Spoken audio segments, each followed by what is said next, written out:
Good afternoon, Skip. Can you hear me? I can hear you, but I'm not Skip. Hi, Skip. Are you muted? Skip, can you hear me? We hear you, Ram. Hi, good. Wonderful. Thank you. Good afternoon, everybody. Good afternoon. Afternoon. I can hear now. Afternoon, Well, everybody. just so you know, it's still morning here. Oh, morning. Yes. All right, good to see morning. everybody. It's not here. That's right. Oh, something's happening here. I got a note that's saying my internet is unstable. Hello, everyone. Hi, Ram. Hi, Annabeth. Hello, Amabeth. Hey. All right, we have here as a Skip and Ram, Annalise, Amabad, waiting for David and Caroline. How are you guys doing? Pretty good. Okay. Yeah, I saw Annalise and Amabad yesterday. You guys taking next CPE. That's wonderful. Thanks to you. Mm. And God, of course. Yeah. Wonderful. You will enjoy next unit too. So I asked this question to Reverend James. Anyone aspire to do like cars has 8 units? 8 years. Oh, really? I thought we stop at 4, no?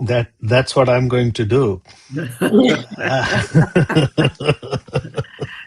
He must love his educators. He doesn't want to leave them, no?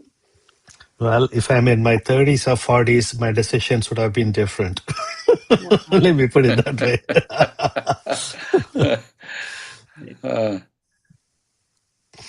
Yeah, Kaz, as far as I know, he took 2 residencies. That's why he 2 years of residencies. I see. Yeah.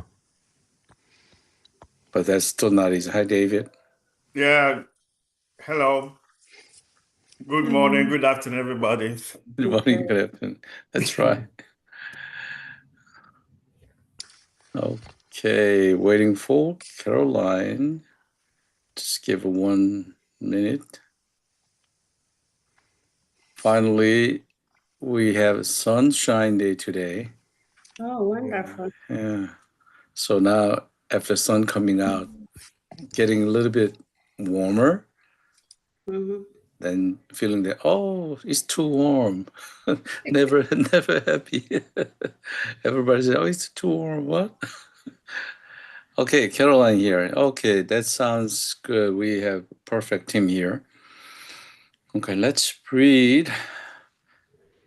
Let's centering ourselves.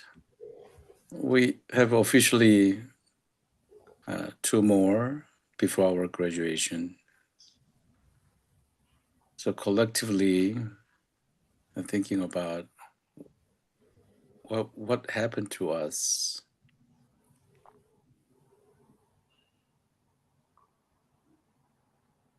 All the memories from first day, like a time traveler.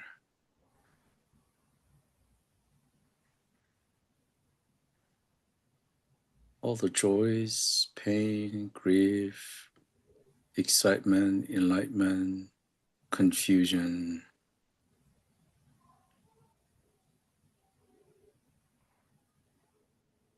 Sometimes ambiguity.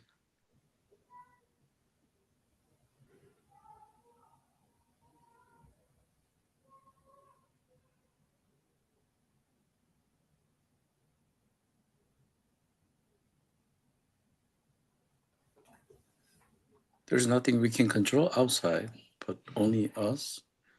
So put it in and out a couple more times. So give your full attention to your inner voice.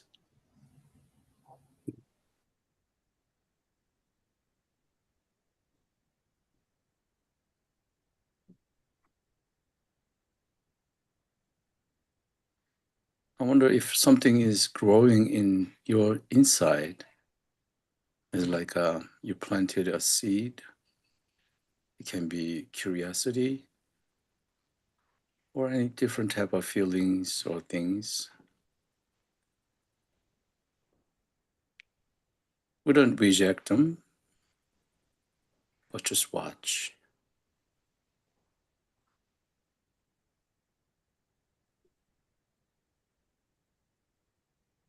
As if we watch a seed planted and growing become a large tree.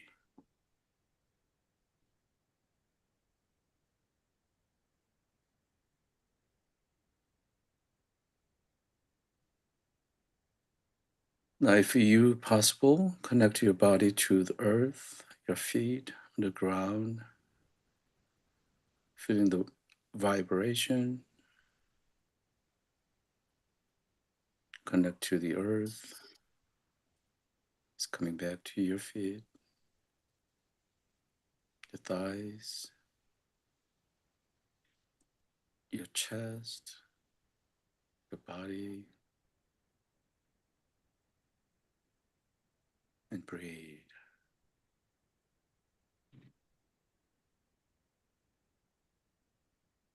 Let's take 2 more, breathing in and out.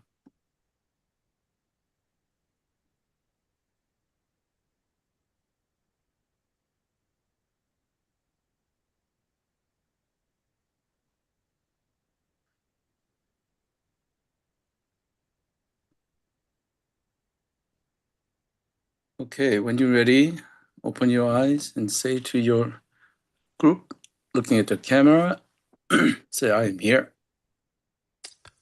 I'm here. I'm here. I'm here. I'm here. I'm here.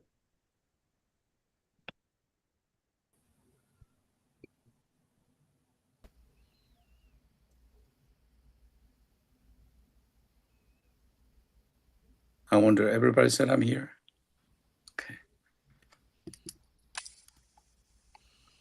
Okay, let's do our check-in time.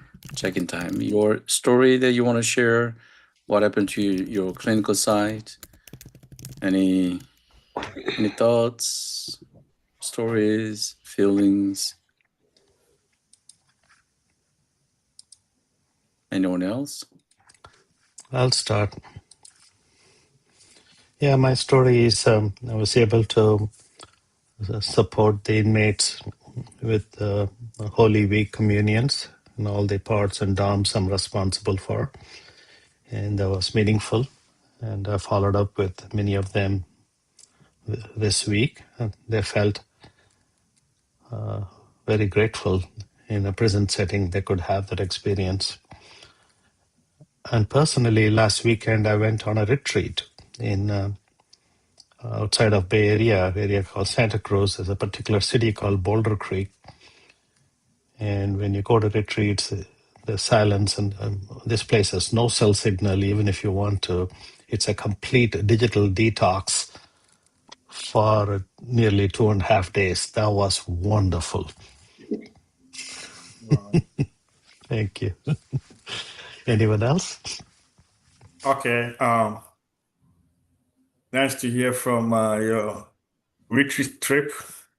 You have to give me the information so I can also visit that place. We all need some kind of, details, Did I hear you right? Anyway. Okay. Anyway, my week was, last week was quite a tough week for me because my clinical site supervisor was on vacation and I had just started. Had like 3 or 4 days of training, and I was left alone to handle the chaplaincy, a department, the special care department, all by myself. We have 2 volunteers, but one hasn't shown up for almost 2 weeks. The other one showed up like 2 days last week and disappeared. So I was alone by myself last week, Friday, this last week, about half of the week. This week, Monday, Tuesday, but fortunately, my clinical supervisor returned yesterday, so I'm quite relieved uh, to that extent. But apart from that, everything went well. I have had a very good experience at the site. I've encountered many kind of personalities, and it's a unique experience. I've witnessed people being taken to comfort care, and people passing away. One term that I've, I keep hearing and I didn't like is when you go, the nurses will tell you, "Oh, he has expired," and I feel bad, like human being expired, you know. But anyway, the week was good. I've learned a lot, even though in a very difficult circumstances, and I hope to learn more from that site. It's a big learning curve for me, but I think I can do it. It's a great opportunity given to me, and I want to make good use of it. Thank you. That's all I have for now. Anyone else?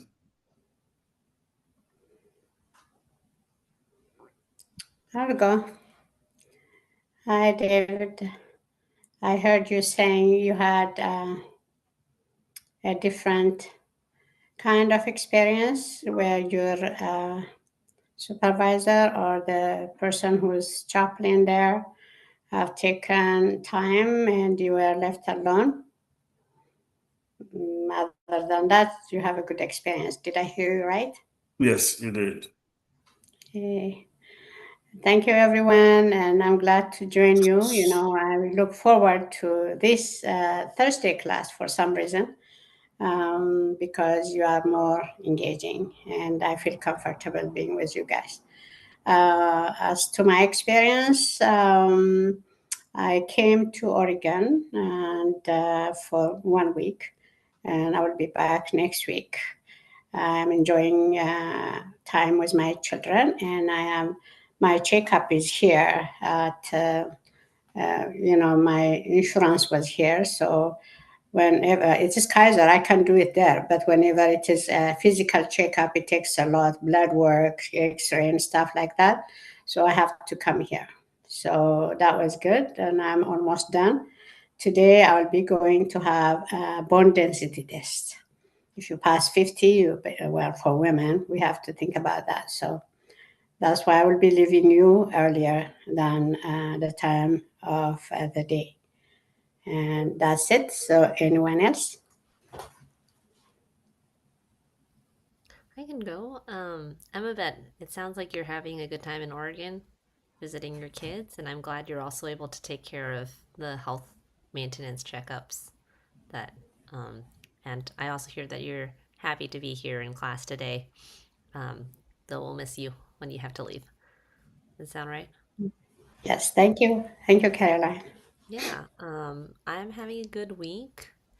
Um, I think what's been on my mind today is a visit I had yesterday, where I was meeting an inmate who, at one point, it was interesting. The request came for a Christian chaplain, but I always just double check. And he said, "Well, I I believe in God." And later he said, "No, I don't believe in God. And you're not gonna like what I'm gonna say.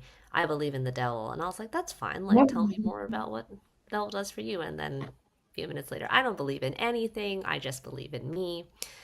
But then he said at one point, he was like, and he was telling me his very long history of drug use and drug selling and how he wants to get out of that cycle. And then he said, "And there's just a hole in me, and I just want divine love that will not go away and will not leave me." And I think sometimes people articulate things with such clarity.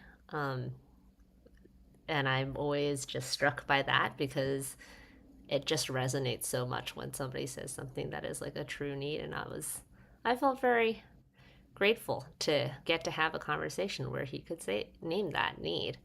Um, and so yeah, that's just been staying with me. Just like I think the how grateful I am to have the conversations that we get to have.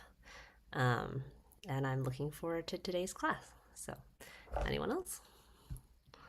Caroline, you're grateful. Grateful to be doing what you're doing, to hear and encounter care receivers, and you're grateful to be in the class today. Did I get that right? There's always a little bit of kind of a letdown after Easter for those who are in that kind of work where you go, go, go, and you write and you go and you do and you go, and then Easter, and then all the celebration. And after that, there's kind of the consequences of, whew, that was a lot. So I'm in that, whew, that was a lot phase. So I'm maintaining. So I would say I am present and maintaining. That's where I am today. Anyone else? Hi, Skip. I hear you say you are present here and grateful for this work as well.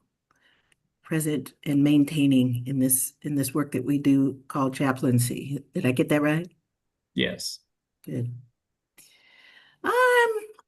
Kind of bittersweet today. I had a great night on Saturday night. I officiated my brother's wedding, and that was really amazing to see my family come together in that way. My dad wore a suit. He looked fantastic. Um, but then I walked into a very unfortunate death on Sunday morning. I wasn't at work for about 15 minutes. I was called immediately to the pediatric intensive care unit, and I had I guess you could say I really do see it as an honor to stand with parents who are in the midst of a dying child, right? Their child is dying. It's really sacred space, or like I call that holy space. I mean, that for me is not limited to Christianity or any religious group for that matter. And so I got to walk with these parents through that process. So, but it's still bittersweet because they lost their child on a day that was holy and special to many. So bittersweet for me, but glad to be here. And I know that any given moment things could change. So that is life. Sometimes we go up and then sometimes we're down. But through it all, I do think that if CPE hasn't taught me anything, it's taught me that uh, presence alone, a special, intentional presence in our lives is so, so important. Anyone else?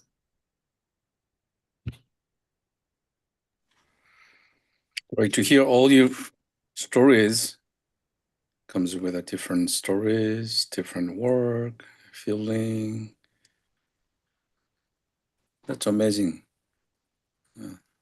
Thank you for sharing that. And everybody is leaving a little bit early. The last week, it was Skip, but this time it will be Emabel. Okay, talking. Oh wow, talking. Okay, just catch up with our schedule and today's schedule. I want to make sure you're all in there. We have two level 2 projects, and I think Dave, Yes. he agreed to have his second verbatim today. So we have a 3 presentation. So we can say that it's a relax and enjoy nice warm weather, drink coffee, and something like that. So my question to you guys, because Emebet is leaving, what time you leaving, Emebet? You're on mute.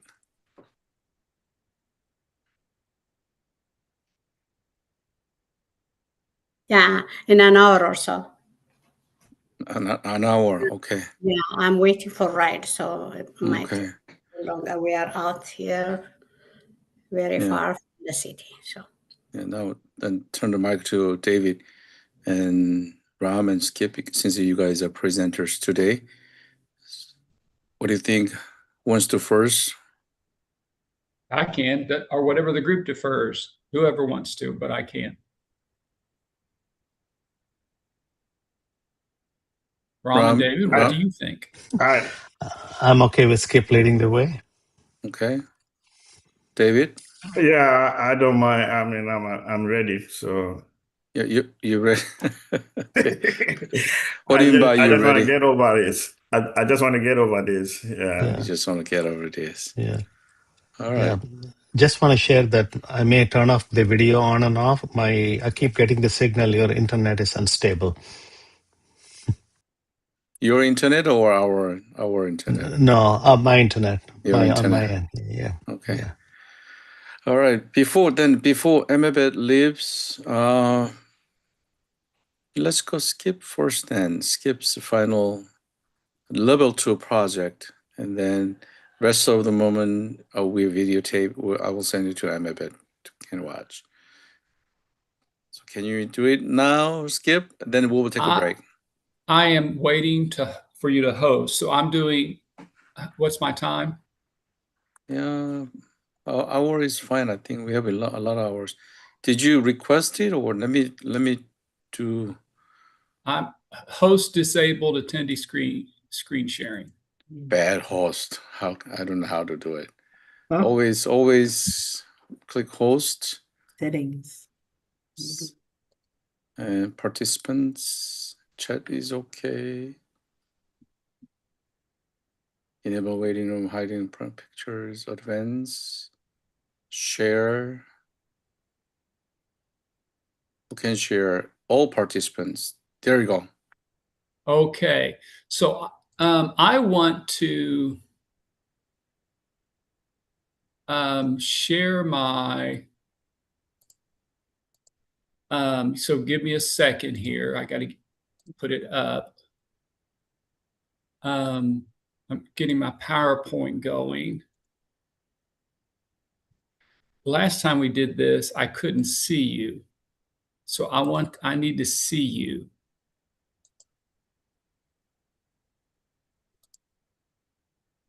So there we go, share.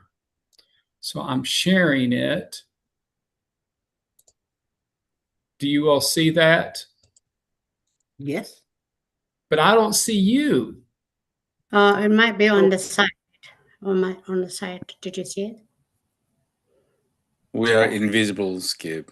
Don't worry. You have some controls if you see Yeah. the bar. If you see the bar, you have the controls and you see participants in chat. You have to click on them so they pop on in another area of your screen. There you go.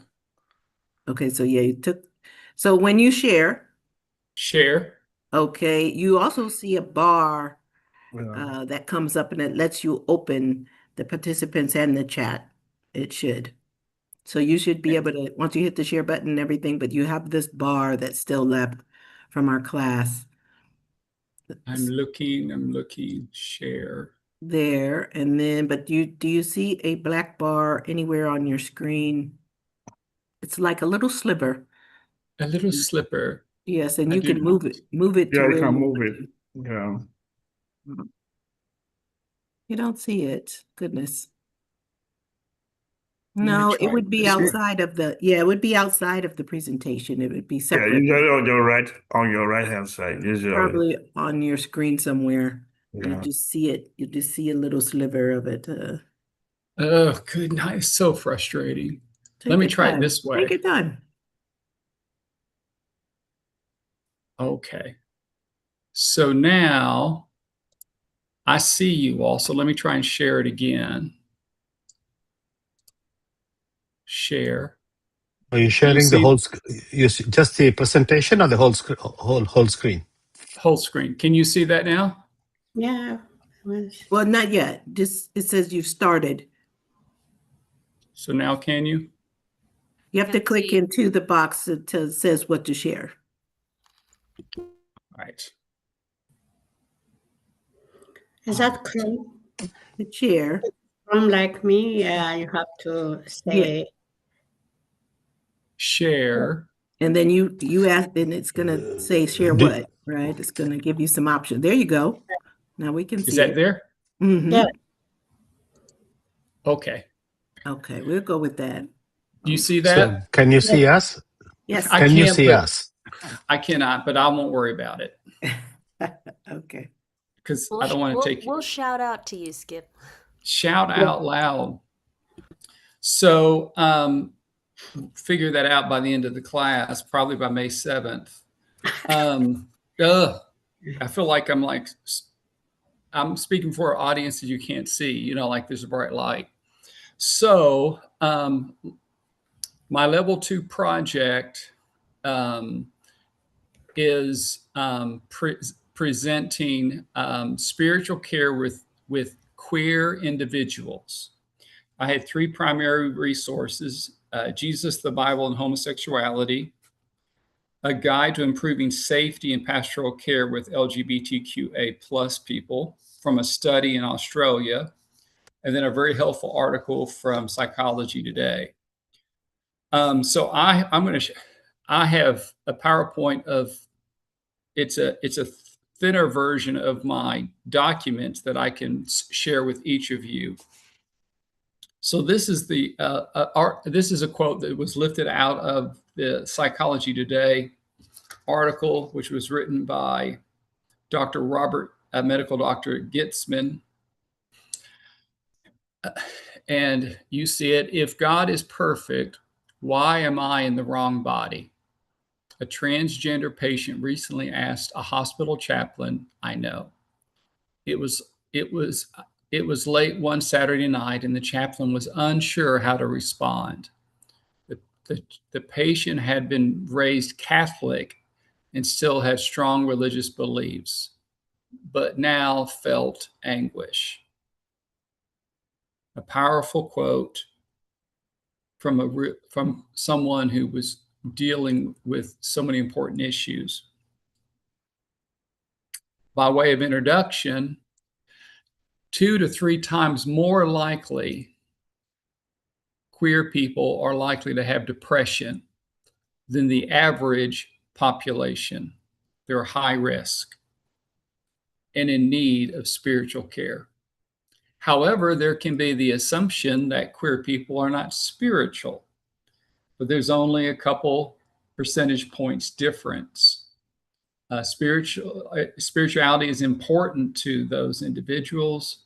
In 2014, 55% of queer adults, as well as 56% of heterosexuals, thought about the meaning and purpose of life at least once a week. 54% of queer felt a deep sense of spiritual peace, and 38% prayed daily. 77% believe in God. So they're in many ways measurables, they are not at all that different from heterosexual views. However, in one study, 2/3 of pastoral caregivers do not feel confident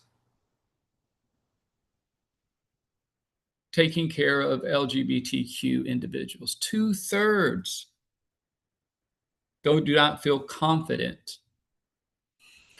So for brevity today, I'm just going to use the word queer.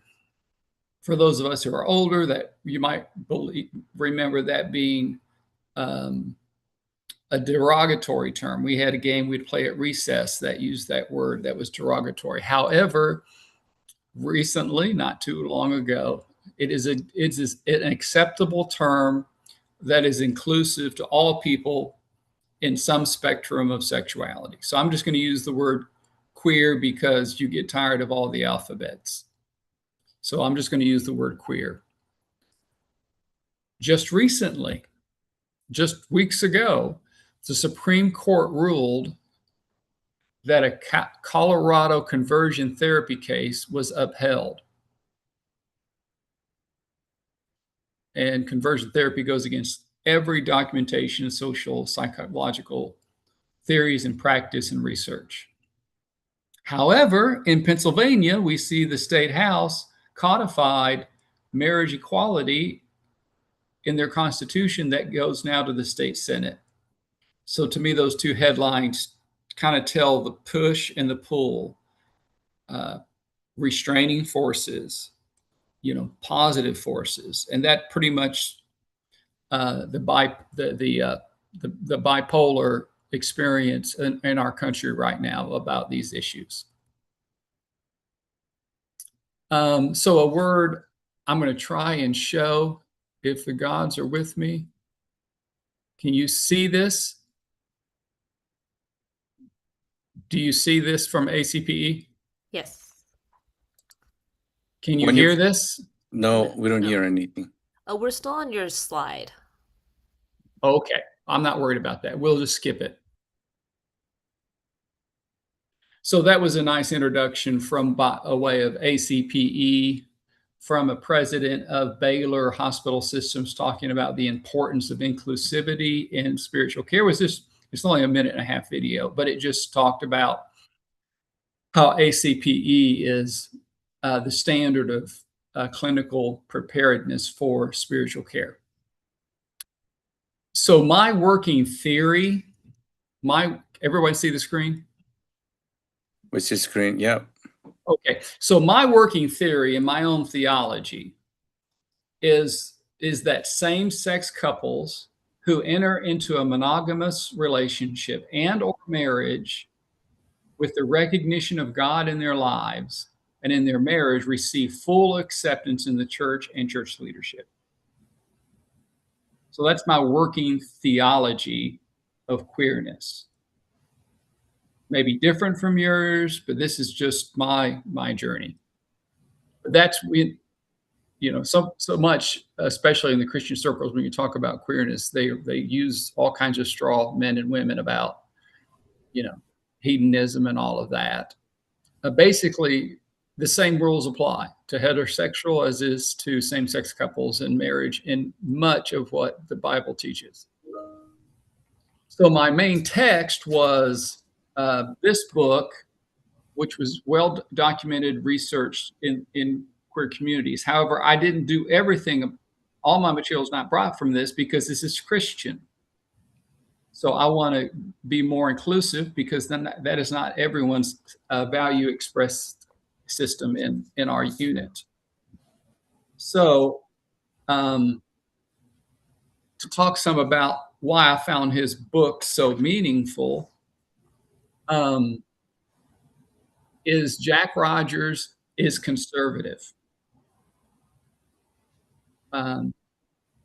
He is a theologian and church historian, moderator of the 213th General Assembly of Presbyterian Church USA. So we're not talking some fringe group here.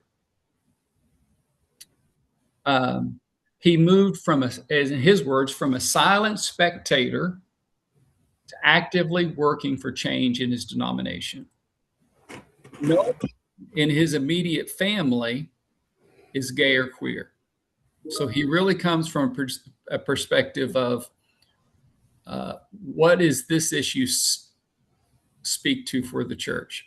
He immersed himself in the issue and shared this process. And he says queerness has become a dividing and defining issue for denominations, congregations, institutions, wherever you choose to serve. I only have a couple, 2 or 3 slides on the scripture because it's so pertinent. And I thank you for your flexibility. Just this first slide, maybe 8 verses generously in the Bible speak in the largest understanding of what gayness is, and it not using the word homosexuality. Only 8, maybe 12 pages. Maybe 12 pages. In the whole Bible, 8 passages. However, 500 talk about love, 300 talk about poverty, 116 talk about justice, 40 talk about kindness. 8 verses. So those who find studying the biblical text or sacred text meaningful, and that's what my D-Min is in, he has a sevenfold process of how you understand a passage. So if you take a passage from Leviticus, you take a passage from Judges, you take a passage from Romans, how do you interpret that? And I'm just going to quickly go through these. First of all, you focus on Jesus. Second, focus on Scripture as to the plain text with the grammar and the historical context. Not the translation, the historical context and grammar. Holy Spirit guidance. What has been the consensus doctrinally of the place you serve and your people? It is then interpreted with the rule of love, the love of God, and the love of neighbor. Earnest study of the passage, not just proof texting, but earnest study of the passage. And interpret the passage. Interpret the passage in regards of the Bible in light of all the Bible. So not just one verse, but one verse among all the verses. That's all I'll say about that. Biblical issues. In other words, some deals with outside of the Bible. Two areas I want to touch on. First is the issue of social justice. So the acceptance of queer individuals in the church, continuing the movement to resist keeping people outside of the church leadership that ensures a heterosexual patriarchal leadership within the traditional church. We could look at the Black experience in Civil War, American Baptist, Southern Baptist, how my own denomination disciples struggled with it. Asian communities and how they were treated and how the church slowly responded to inclusion of them. Women in leadership, keeping people outside, seen as a threat to leadership, male-centered leadership in the church. Another common perspective is natural law. It's a long-standing idea that animals have sexual relationships, male and female, therefore, ergo, the natural order must be harmonious with God's order. So anything like that is an abomination to nature's law. When biologists tell us that there are 450 different species in the animal kingdom that have homosexual relationships. 450 different species. So it just obliterates this idea of natural law. So those are two examples outside the Christian biblical scope of the world that we live in. So I want to go to some discussion questions among us with all of us to hear, and then we'll do some more at the end. So it's not just me. Let's talk a little bit. I have 3 for us. And your participation and vulnerability is appreciated. For all of us in the group, what does queer mean to you? What is gay, lesbian? When you hear going into a church member, a inmate, a family, parents of a child, and they see that their parents are same sex. When you hear that word queer, what does it mean to you? Anybody want to share?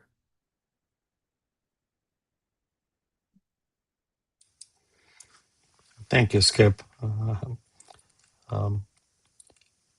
So what it means to me is it's one of several identities that are deeply interconnected in our fabric. And there is nothing that discerns one identity to the other or one differentiates from the other. And in the Buddhist terminology, we use the term all beings, in that no being is excluded. So, and the reason we say that is when we talk about care and compassion, And that's who we are caring and being compassionate towards. Okay. And it's extremely important because a lot of queer sanghas that are in Bay Area and other parts of the world, other parts of the country, everywhere else, because they take it as a refuge, a safe haven, somewhere they feel that identity is honored and respected. That's been my direct experience. Thank you for bringing this topic. Thank you, Ram. Anyone else? Thanks, Skip. So as I understand it, queer is a term used by LGBTQI community in a way to kind of flip a slur or a negative term on its head, claiming ownership over the term queer as opposed to having it used against them. Say, oh, you're queer, but similar to what African Americans have done with certain terms as well, to embrace the term, to make it their own, to redefine it, and to highlight the way in which there is difference in the sexual preference of those who choose to be with, the same sex, or to be non-binary even, So that's how I have understood the use of the word queer. It's kind of a subversive act, one built out of resistance to being discriminated against on a pretty regular basis. Well, I think about, Annalise, what you mentioned about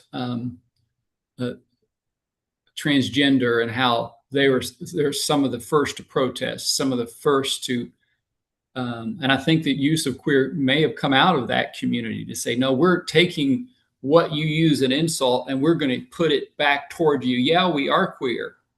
And they're always the ones to speak up, from Stonewall all the way through. The first, often the first to protest and last to leave. Mm-hmm. Yes, yes, yes. And to someone can hurl a name at you, or any group for that matter, but when you embrace a name for yourself and redefine it for yourselves, that's where I think it gains its power. So yeah. The next question: what was your most recent interaction with queer person within spiritual care, and what was your comfort level? Vulnerability is important, and that will make our sharing more meaningful. I'll start with that. So literally Tuesday, I'm leaving a small committee meeting of, I think, one person online. As we left the meeting, leaving the meeting, a respiratory therapist said, "Skip, may I talk to you a moment?" I said, "Well, of course." And she said, "I saw the emblem on your badge. Can I talk with you about my daughter?" I said, "Well, of course you can." So she began to share with me her 16-year-old daughter recently came out to them as lesbian. And she told this beautiful story how they embraced her and baked her a cake actually to celebrate that. So her coming out story was beautiful. But then she said, "What about the church? How do we maneuver that?" So just completely pulled me aside and asked me. So we had a really good conversation for about 20 minutes, half an hour. That she was a staff member that just saw that one emblem, a family member, 16-year-old. A 16-year-old coming out is so vulnerable. And I was grateful for even this research that I was able to pull that out. So that's just one example from a whole areas, and I've done it wrong. I've misgendered someone before. I've done so many regrettable things just out of just clumsiness. But anybody else want to share a recent interaction with a queer person within spiritual care?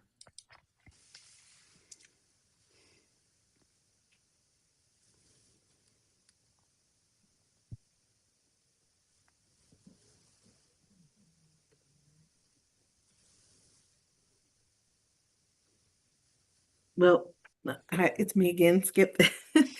Well, I would say the backdrop for this is that when I was pastoring in Illinois many years ago, I was very active with a group that had formed at the University of Illinois of LGBT. It was a LGBTQI Bible study. So I learned a lot there. So a gathering of those who identified as non-heterosexual, not heterosexual. But I often find in hospital rooms, we have situations where a young patient is in the hospital, often when they've attempted suicide due to feeling, their feelings of being discriminated against because of their sexuality. So I have been a part of visiting young patients, 16 and under, I'd say, that are gay or lesbian, and sitting and talking with them. My comfort level is generally I'm very comfortable in that setting, mainly because, again, of the early work that I had many years ago in spiritual care and pastoral ministry that helped me to be able to do that and to sit and to listen. I'm a heterosexual woman, but I know that, I'm aware of biases that I have in that, right? And privileges or power that I have that are different from what they feel.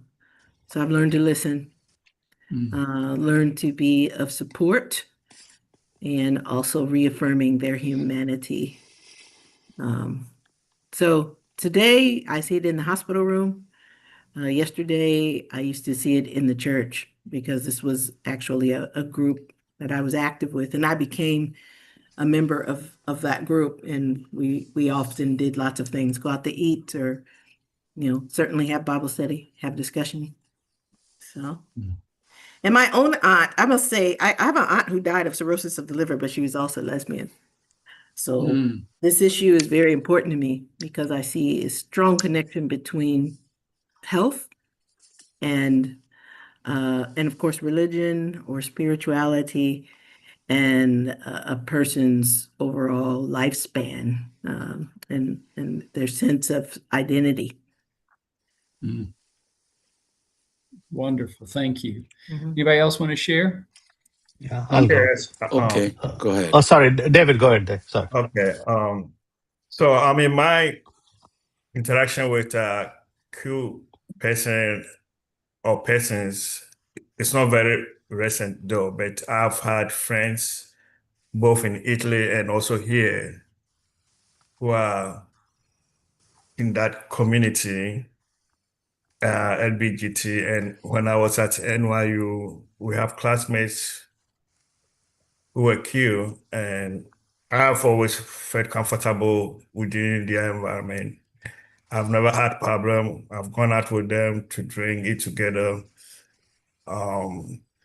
In terms of my church context, I know for sure there are people who are Q, but they are hiding it because it's a contest where people are not ready to accept anything different from what they think is right. People don't talk about it, and people seems not to be ready to even to listen to their story. So, in my faith contest, I think I mean I have not encountered anybody recently, but I know for sure, 100% for sure, that there are people there who are just so afraid, hiding all these feelings. But my fear is at the end of the day, they end up being depressed and all kind of going through all kind of mental difficulties or emotional difficulties. But at the personal level, I've had so many friends that are in that. I mean, I'm living in New York, back in Italy, Rome, Milan. I have so many friends I've hung out with all these years, and I feel very comfortable in that within Thank you, that David. group. Yes, yes. One more, then we'll move on. Anybody else want to share? Yeah, I'll share a quick one. So I think this happened on Tuesday this week, 2 days ago. We were part of a leadership training for Buddhist teachings. There is a LGBTQ member there, and they were certainly gloomy. We had a break time. We all left the room, but they stayed in the chair. And I noticed head hung down, and then I went quietly and says, "Everything all right?" Why is it so hard for people to understand pronouns are important? Okay. And I felt for them fundamentally, it's not just a label, pronouns are, it's a deep sense of acknowledging their identity, right? And that literally froze them in the chair during the break time. They did not want to get up and walk. Okay. And then basically I said, "May I offer you a hug?" Okay. And you feel that right deep inside. We are trained to be caregivers. We got so much of our own self-discovery going on. And at that moment, what was most meaningful for that person is a recognition of their identity, an expression of it through use of pronouns. Anyway, this happened on Tuesday. Thank you. Just a pronoun so powerful. I'll put the third question up. We won't take time to discuss it. No, you should be aware of, I hope you will become aware of, if you're not already, your institution's, church, or organizational approach, both stated and implied, toward queer individuals. Because great harm could happen if you are affirming and accepting, but then they discover your institution, church, or organization is not. So I work in a community hospital that is very openly affirming and accepting. It's stated. However, that doesn't mean every caregiver is accepting. So know your institution because it could create real problems down the road. So as far as our group, I'm going to leave the book and found a wonderful article I'll post with you for you, a guide to improving safety and pastoral care with queer individuals. And there's some really good bullet points to how do I begin? How do I get started? And the first is recognize the queer individuals face as they recognize they face an onslaught of discrimination. Recognize that research shows individuals cannot change or reorientate their sexual identity through pastoral psychological interventions. Recognize, as David said, you have already met and know people who are queer. It's just a matter or not if they're out about that. Recognize the onslaught of struggles. Just become aware. Grow your empathy ability. Next is protect. You have a role to be an advocate for them. Our responsibility is protect these individuals and hold their space in whatever institution we serve against racism and unsupported claims about their choices in their lives. For individuals who are examining their sense of attraction, our role is to provide a safe space for such questions and exploration. Not choosing for them, but giving them a space where they can answer those questions. Good spiritual care includes doing your part to protect people from change or suppressive practices. Except it's important that you are clear and unambiguous about your community's rules and limits on sexual and gender behavior. If you're not aware, be aware. For example, if you are accepting and the person begins to place trust in you and builds confidence, but discovers that your institution, church, or organization is not, everyone is harmed. They are felt hurt, trapped. Your credibility is harmed, and the institution is harmed as well. Our work is to guide individuals to communities that accept them and honor their identity and spirituality.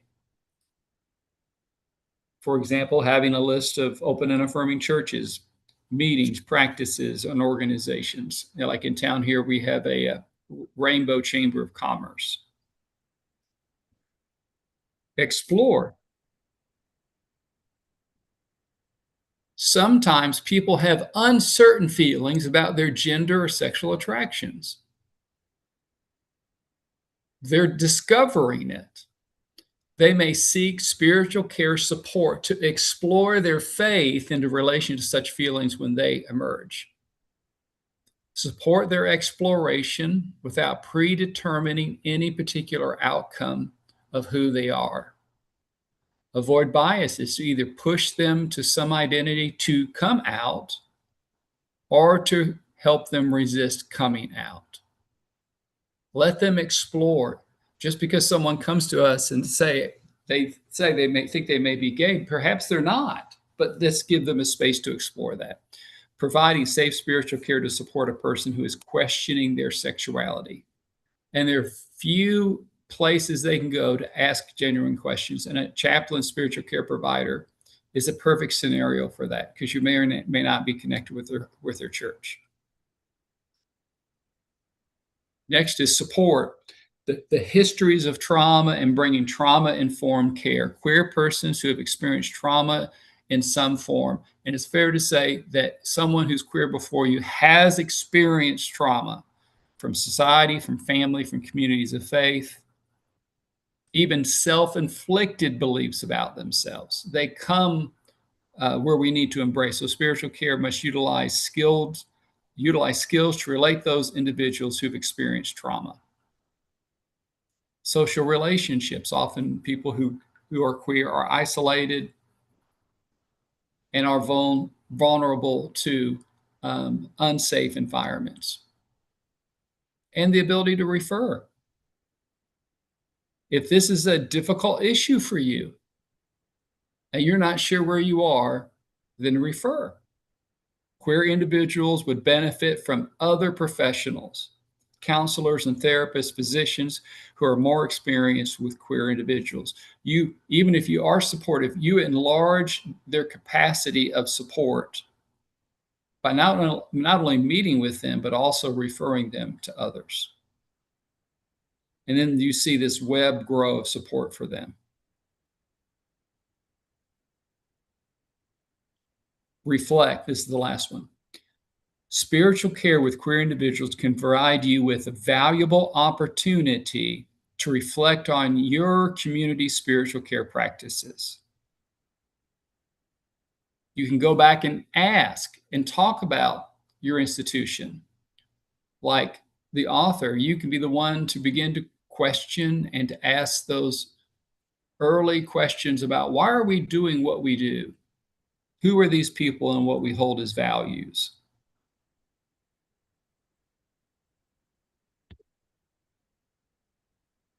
And this certainly connects well with my threefold spiritual theology of compassion. Certainly the image of a wounded healer, using my story of healing coming out, not in place of theirs, but as a place to connect with compassion, to follow them on their journey of healing and discovery. So it greatly resonates with me, the sense of compassion. I'm so glad that the care provider would trust me in asking that question. Compassion for them. In a time and a place where there is very little compassion towards queer individuals. Certainly connected with my sense of justice. So, two of the most vulnerable people in our societies are youth and the elderly who are queer. Youth, that 16-year-old that told her mother, that parent could have likely said, pack your bags. And the aging queer community, to be elderly in America and not have resources, you're vulnerable. But to be elderly and gay is even more vulnerable because you're even more isolated. So there's a great sense of justice in the cause to speak for them in the institution. And I love the element of curiosity. I know my story. What is your story? Helping them explore and make sense of their story. Hearing how they arrive, what's their journey, where have they come? It's a beautiful book to take in. This is their experience, and everyone who has chosen to come out, everyone has a story and a process, and it is very special when they share that. So when they do share that with you, that is a very big compliment because they're trusting you. They believe in the space where you are that it's safe to talk with you about that. And it never grows tired of hearing that because it connects with me so very much. A bonus slide. A bonus slide would be the post-DEI effects on queer individuals. What you may or may not be aware, many of you probably are, the massive changes in DEI culture and how that has impacted subcultures around our country and the world. A significant a loss of progress of equality. Even in my own super progressive community hospital system that employs 17,000 people, renamed their DEI because it created a search tool for state legislatures to look for those who have DEI to defund and harm. They still hold to it, but they changed it. I understand that, but it's still sad. Loss of progress for programs, institutions, and with that, the growing stigma reemerges against queer people. The progress we thought we may have had when governments and institutions pull back from inclusion and diversity, it encourage others to take it too far. And so you see attacks, violence on the increase because they're this pushback against DEI. In 2023, 220 state bills were presented that were anti-queer. 220. Some in my own state.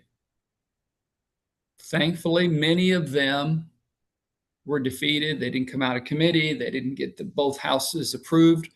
But you see that 220 is the swell of backlash that comes against the whole work that we're trying to do.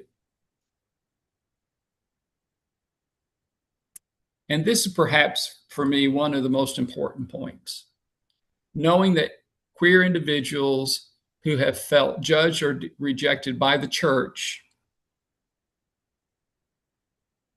you may be the one person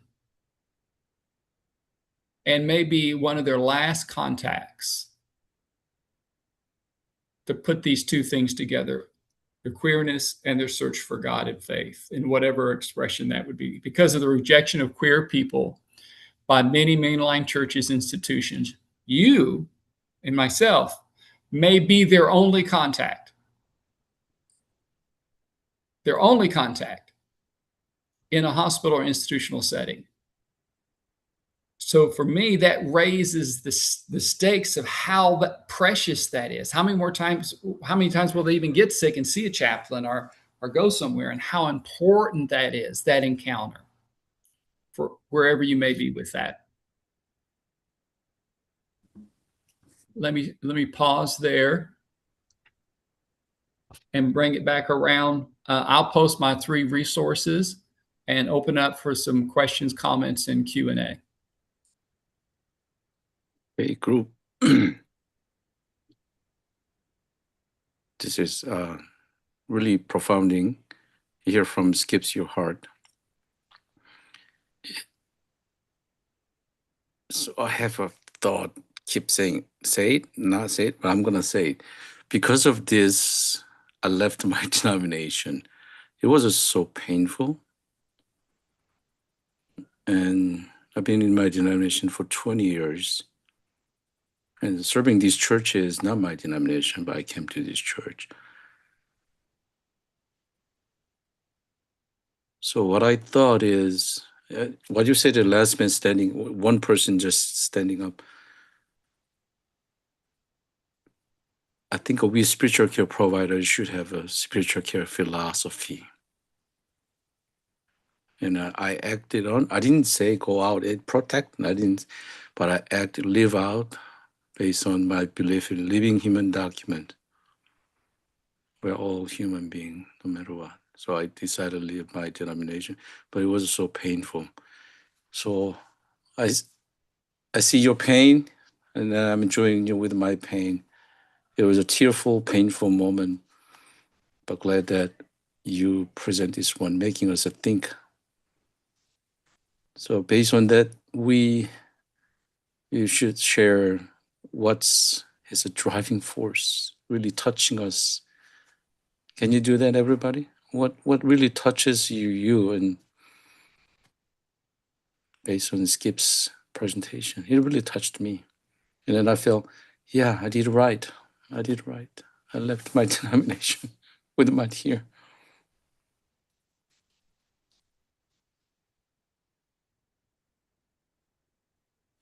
Anyone else? For sharing that, James. Yeah.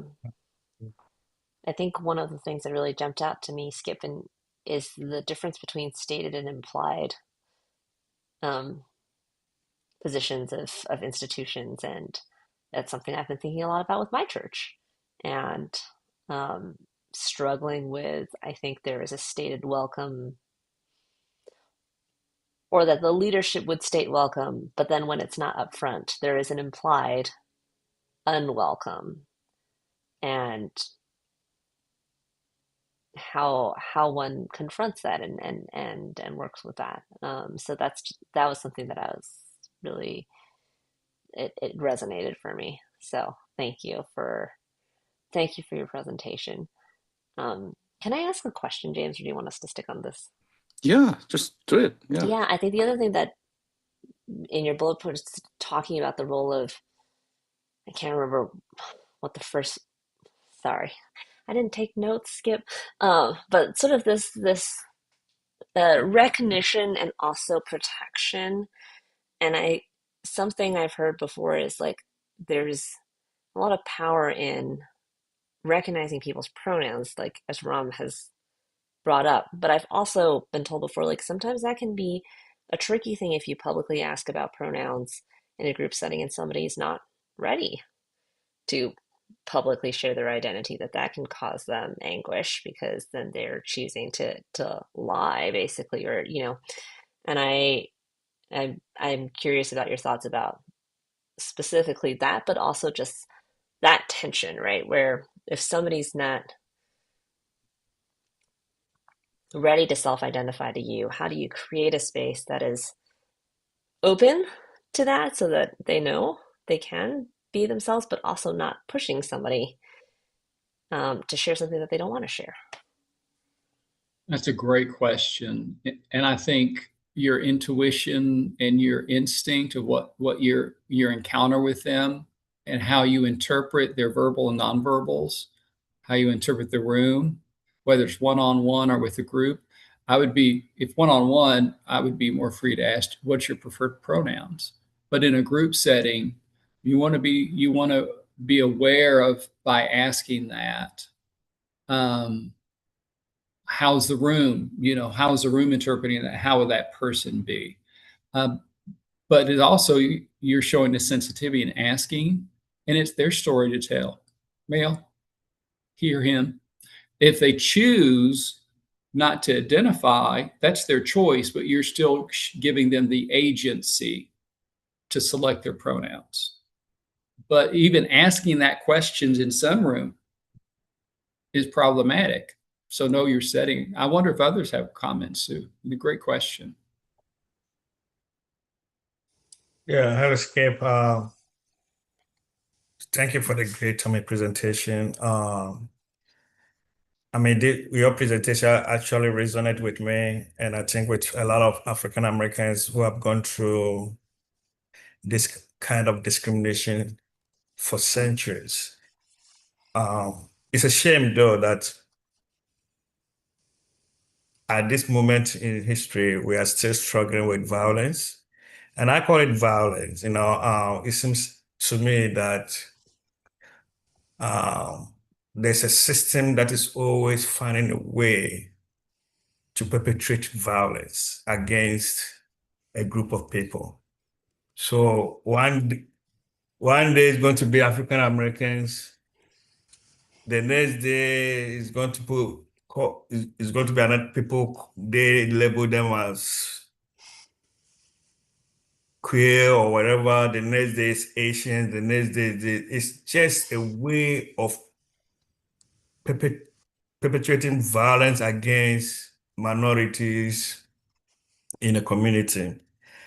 I really don't even see. I've not used. I know what queer is. I've never used it. I've never even recognized my friends who are in the queer community as queer. For me, they are just Skip, Ram,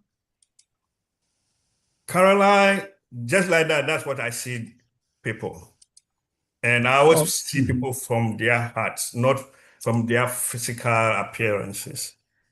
Okay, and this takes me back to a time when Bishop Tutu was being interviewed. I don't know either on BBC or one of these global, news media, and they were pushing him about homosexuality being a sin,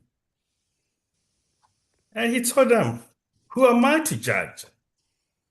And if we want to talk about sin, let's put all sins on the table. Just don't take one thing and tell me this is sin. Hatred is sin, racism is sin, oppression is sin, exploitation is sin. So why are you picking and choosing something and putting it on and say, no, let's put all sin on the table and let's discuss." Okay, so that's what I have to say. I see people as they are. No queue, no this, no that, But I understand why you have to formulate something to protect yourself against, labeling. And that's why this name came out. But I understand your struggle, and I think we all have to fight against discrimination in all its forms. David, thank you for that. I wonder, I want to go back for just a moment, and I want to come back and comment what you shared, David. Did anybody else want to comment on Caroline's comment? I felt like was there anybody else that wanted to piggyback on what Caroline said? Yeah, I think it's a great point. I think the first one is when in doubt, start with it myself, right? As a part of my larger gathering I'm in, the two things we put right on Zoom is the unceded land where this is from. I'm not in San Jose. San Jose is something that happened subsequently, right? The unceded part of the Moekma Ohlone land is where the land belongs. And the second one is the pronouns. And oftentimes, if it's important to me, I start with introducing myself as such, land acknowledgement and stating my pronouns. When someone leads, it empowers people who are on the fence. That's my observation. Okay. And people can choose to follow or not. It's totally up to them.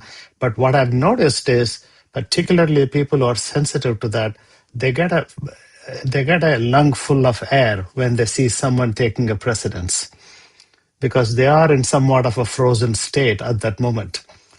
They don't want to be the first one to state it. Okay. And that I take it as my responsibility to offer that basis, not just share myself about that, but also it's important part of even my identity. Where do you live? You know, yeah, it's a colonized land and all the stuff. I can go into that, but deep inside, I want to respect the flag. This is this, right? In a broader context, Skip, I've been with you 2 units almost right now. This is about the deepest and most impactful presentation I've seen from you. I'm so proud of you and absolutely love the way you're representing this community. Okay, you're inspiring me at the same time. And that to me is the crux of my thought.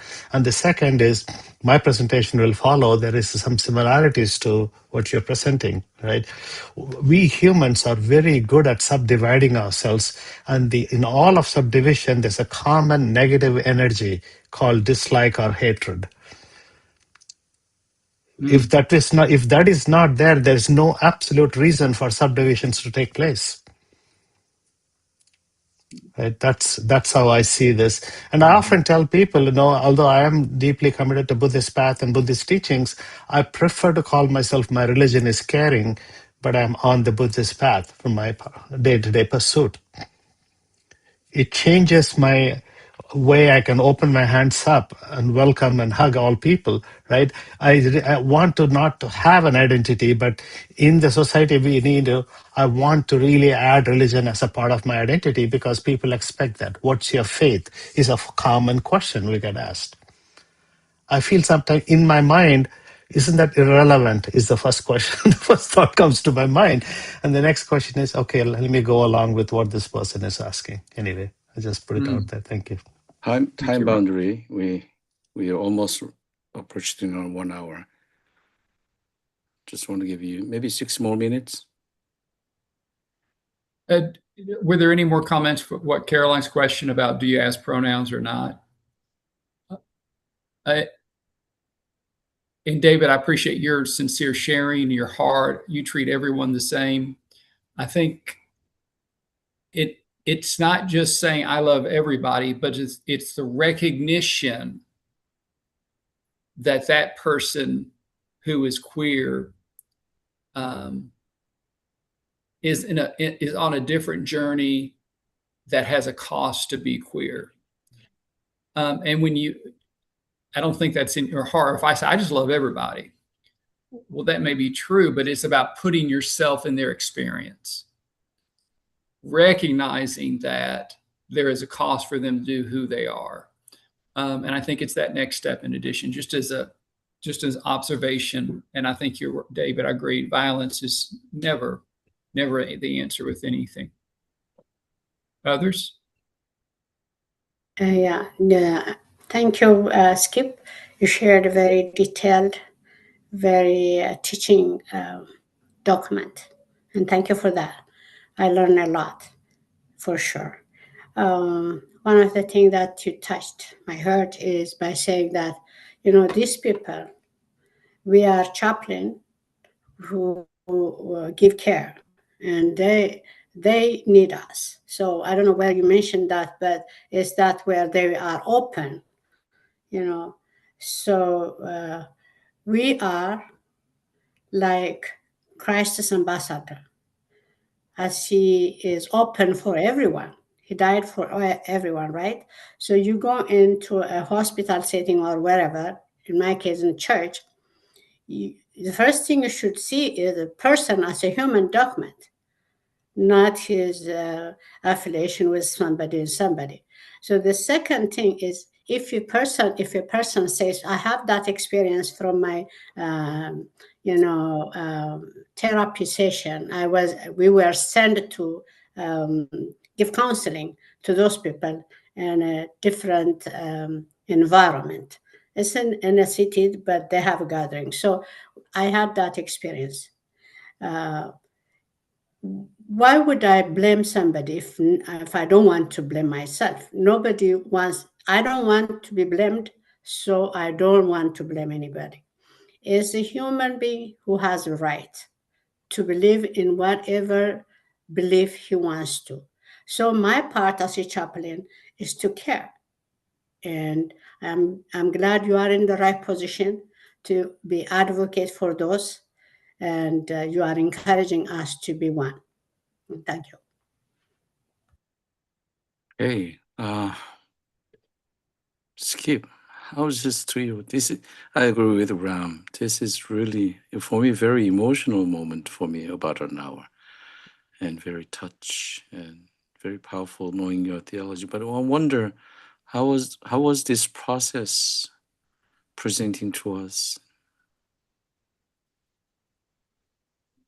When you research and you dive deeply into to something that you're passionate about, it comes back, I think, in so many different ways.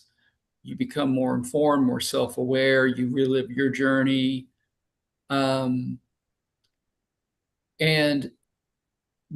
for me, by pursuing this such a personal part of my life, it was validating and affirming that this is the call. This is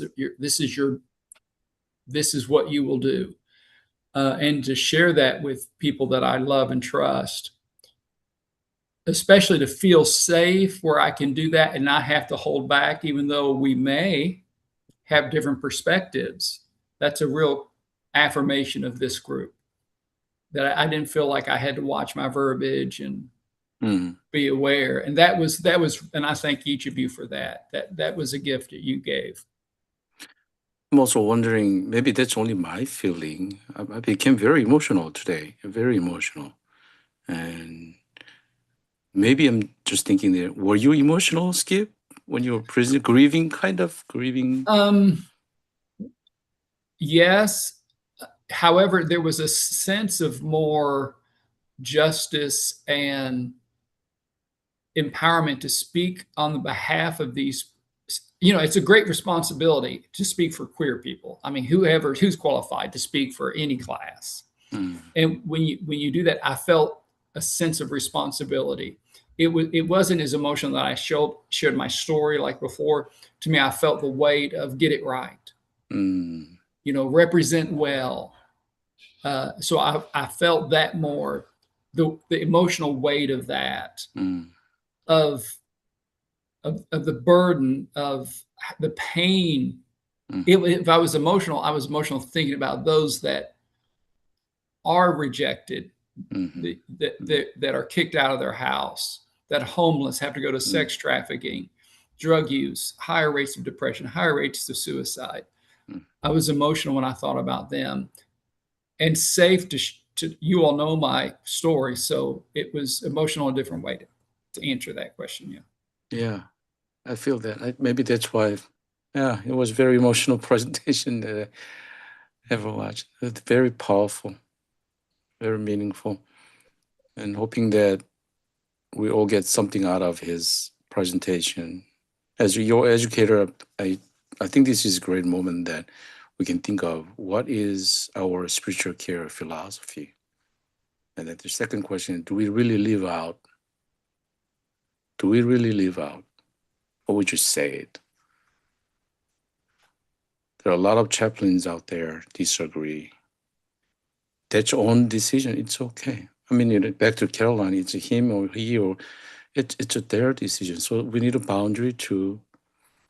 But if you agree and you have a philosophy, the question is, do I really live out based on my spiritual care practice?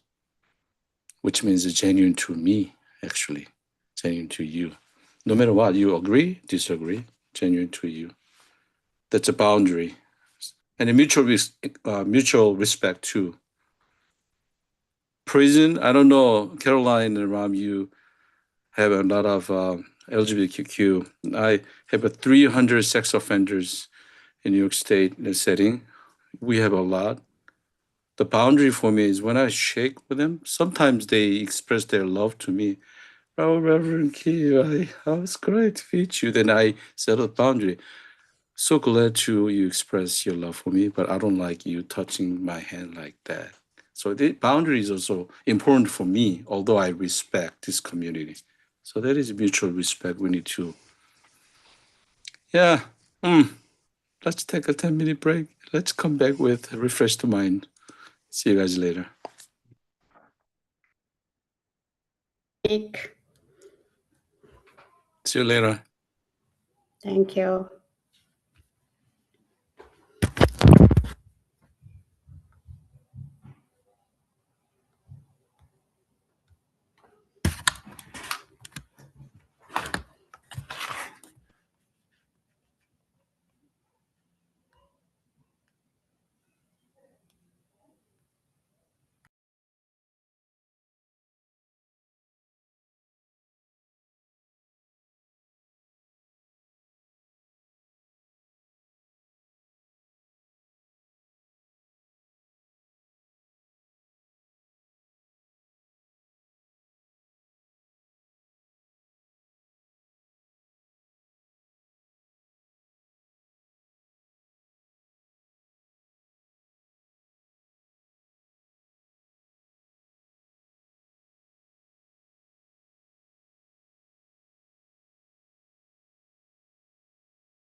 Okay, I think we have a 10-minute break.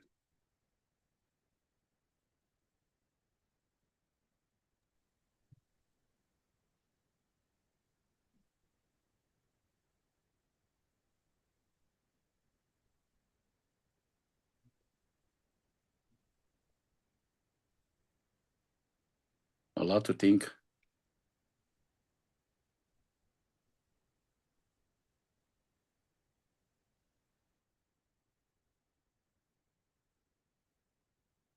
Okay, Amabit is now here. I hope you see. Oh, come up here.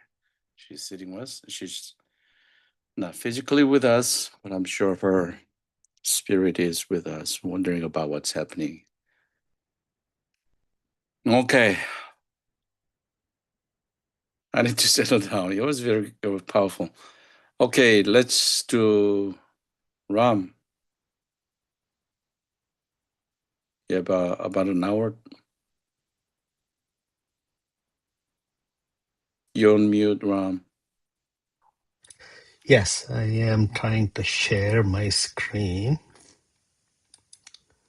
There it is. Wow. Okay. Can you guys see my screen? Yeah, I see that. I'm gonna make it a full screen. Okay. Right. This is wonderful. Yeah, it kind of it's not to the same extent how Skip presented, but I really loved how Skip presented. I just want to keep that mind state in and put it on hold, finish my presentation, and I want to process it more. Right? And that's what, there's a lot that you gave, Skip. I'm so grateful and thank you for that. Yeah.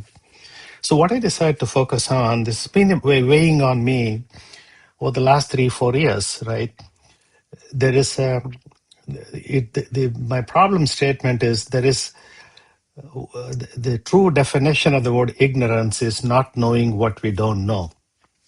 Okay, if I know I don't know something, then I can go find answers for it. It's not that hard. If I don't even know that what I don't know, this how do I know, right? So I ran into the situation in the jail. I saw that there's a profile of same guys asking for the visits and the resources over and over and over again. That number is not even 50%. When I went through the total DOM occupants to who are the people requesting, what about the rest? So I started to go move my office, I call it, into the pod, and I spend almost hour and a half to 2 hours, 2 days a week in the pod with the guys, so that I can create some degree of more familiarity by my presence and people reach out to me. Okay? It turned out the people who are not asking and people who haven't really requested don't have a concept of a religion, they don't know what spiritual means. All they know is somebody in the family member before went to a mosque or a church. That's all they know, right? And in jail, volunteers, I mean, I'm not, how do I put it? It's out of sheer enthusiasm, they introduce religion to them when it may not be appropriate. And mostly in the high pressured environment, they don't know to say no. Okay, I'll go with that. Right? What it means is an inmate in the jail, I've been spending 3 days a week in a homeless shelter. Something I noticed is they both are very compromised with respect to their individuality and individual liberties. That's not what they want to express. And the big and they are in a forced collectivism, not something they have an agency to choose who they can co-reside with. So when you have these two pressures, that's even if you're not traumatic, it brings trauma to you. Right? And that's what I noticed with these guys. And they just, okay, this guy is studying this, let me go follow the same thing. This guy is studying this, can we ask the same thing? That's in a way, mechanical reaction. So tell me what exactly is going on. And the guy says, I don't know. I don't know if you can help me. You get into this kind of question. And then I did my own research. There is this category called NONES, N-O-N-E-S, right? And it's a fast growing segment. I'll share some data and all the stuff. And my emphasis today for this project is how do we bring care to these people? Okay, I'll send these slides out. Unlike wonderful Skip's presentation, my slides tend to be very dense with content. So I will skim over them, and I will send them to you. I also wrote a white paper on this topic about the needs of nuns. I will make that available as well. Okay.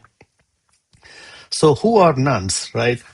It's a term that came out maybe less than last half a dozen years, is my guess. It was not there before, right? They come under broader category. If you look on the right side of the screen, they are atheist, agnostic, and no affiliations. And some of the studies have included non-theistic in this category as well. Why is that important to me? Non-theistic is an example of Buddhism.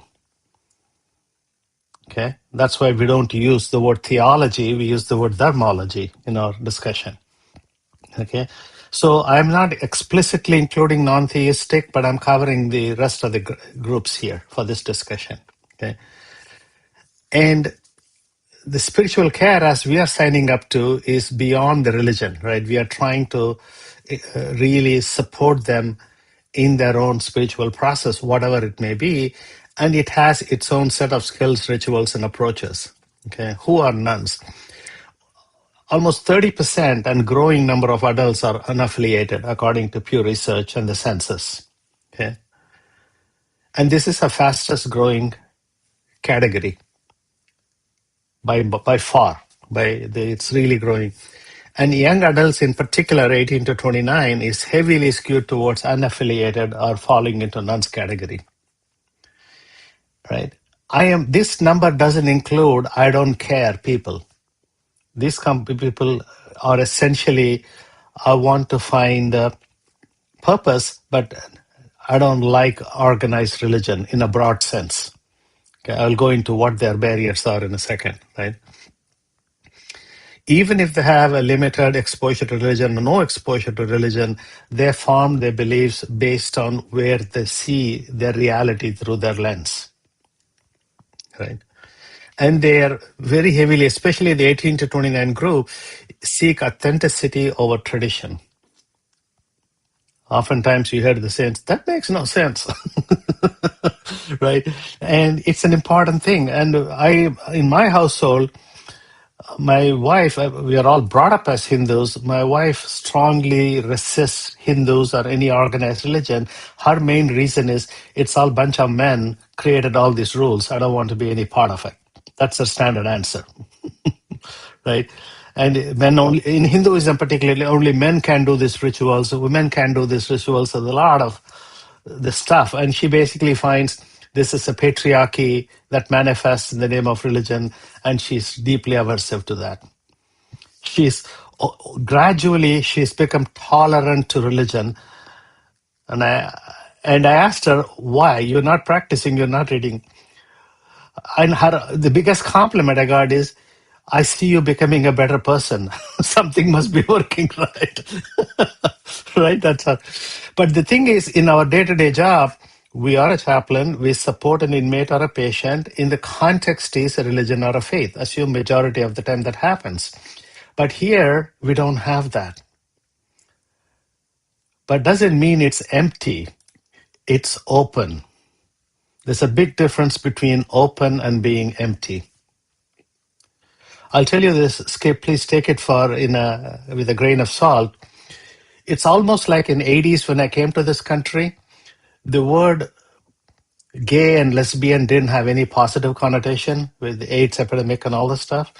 And also the cohesive term LGBTIA+ wasn't even having the same sense of a network that has a sense of belonging. Okay. Today, this group doesn't have an umbrella term that is pervasively understood. Okay, they want that identity. Nuns is not very easily known. Many people have to spell it, not N-U-N-S, it's N-O-N-E-S. Right? And that's where we are. And this is if there are many, you can Google Pew Research and nuns. You will see tons of reports and articles around that. I won't go into that. Okay. Now, onto the belief system. Before I get into the belief system, I want to share what the barriers to things are. They have a deep sense of distrust of institutions. Many of them have a past religious harm.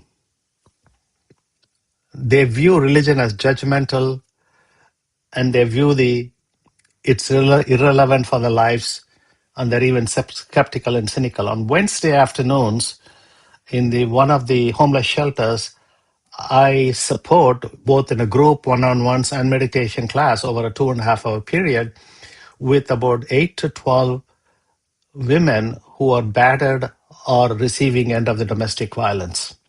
They're driven out of the homes into the homeless shelter.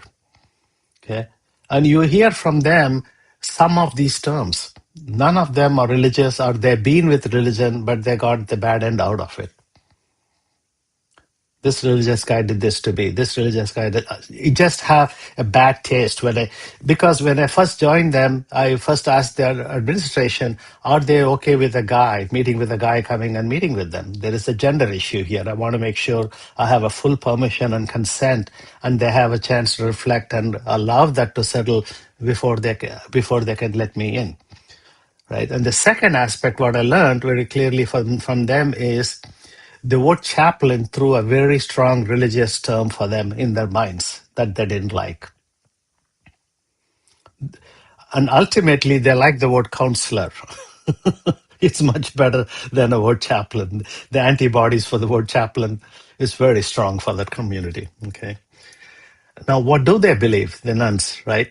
Many believe, almost in my anecdotally, or even the Pew Research also shows, over 80% of them believe in a higher power, or they use the word energy. They use the word soul and spirit. This can be a tree. In my experience, tree comes up a lot, or nature comes up a lot. Okay? They use the word compassion, but more often than not, they use the word love and want to be loved. Love and want to be loved. It's almost innate human need. They are logically driven to an extent. They want an explanation, not just say, this book said so. And one guy basically said, why am I listening to some old dead guy? And that's their view. Okay, there's no emotional content in it, but that's how their belief system is, right?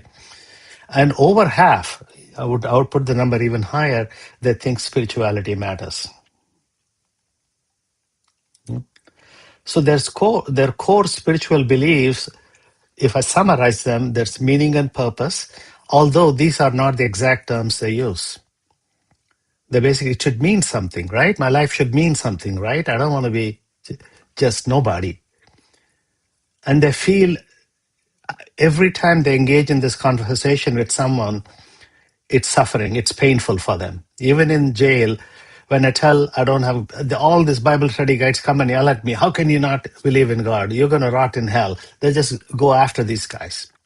And many of them, when I first meet with them, they come up with that kind of a hurt stories within their own current environment. Okay. And the most important thing for me is the third bullet. They do acknowledge a connection to something else, although they can't place their finger on it.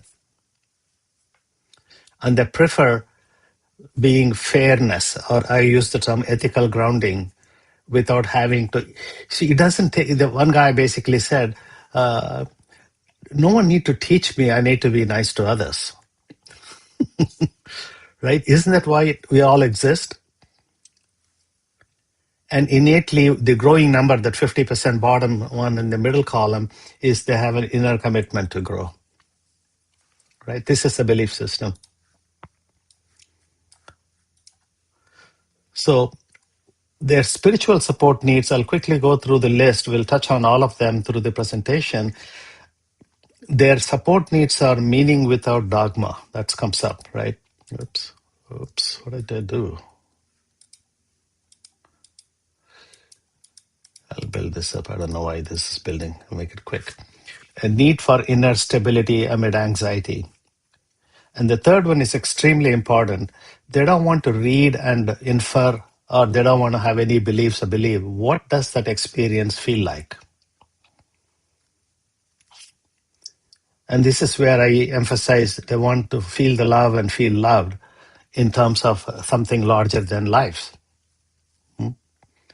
I need to reconcile uncertainty, pain, loss. I need authentic identity beyond labels. Need for ethical grounding, I touched on it. Need for connection, I touched on it. Actually, they don't want to join a group, but they want to have, the phrases I heard 2 or 3 times is, what is the framework, Chaplain Ram, can you help me with? They use the word framework a lot. So it's a need for a path without having to join a faith or a group. And a few of them said, I hate myself often in their language. And they really feel, does that feel right to you? No. And the notion of self-compassion is a very hard concept for them to grasp. And when I bring them, you'll see some of the case studies after 3 meetings, 4 meetings, something like that. They really like seclusion and solitude very much. And they cherish that a lot. We'll talk about that as well. Okay. So first, a little bit of a didactic here in terms of this is Ram's view. Okay, don't take it as someone else's view. I see contributors or factors that contribute to growth of spiritual process are I have to know, I have to learn, I have to realize, I have to experience and make it part of lived behavior. It has to manifest in how I live. That's the end goal. Okay. At the same time, I want to present this as a way people can make sense of their experience. It's a process of understanding, living what matters. And I don't use these terms with inmates or anyone I care. It doesn't matter to them. But I want to understand the depth of one understanding of spirituality is probably complex, or there is no handbook or a methodology for it. But having these factors in any form, you can sometimes come with an experience, aha moment, right? Experience can generate an insight that can prompt them to learn more, right? It happens to any order. So don't pay too much attention to the order either. But cultivating the inner growth is something that as chaplains, we will discover it through discovery process without actually using these terms or telling them. Okay. Now, why is this important, right? In the case of even myself, even though I was religious for nearly, 30 plus years of my life, then I went through the deep religious study with Hinduism and Vedanta. I still didn't see, I was still exploring the seed phase, never really saw what it means to be a spiritually awake person, spiritually grown person, right? So this is where I took this headline from New York Times from a couple of months ago. Every tree, a trillion life. A tree provides support and care for a trillion tiny lives. And when it's a seed, we look at it just as a potential, right? This is not eons. This is well within our lifetime. I think Reverend James also used the tree metaphor coincidentally earlier today. That was good. Okay. And if you look at the bottom arrow, this is straight out of CPE didactic in the orientation.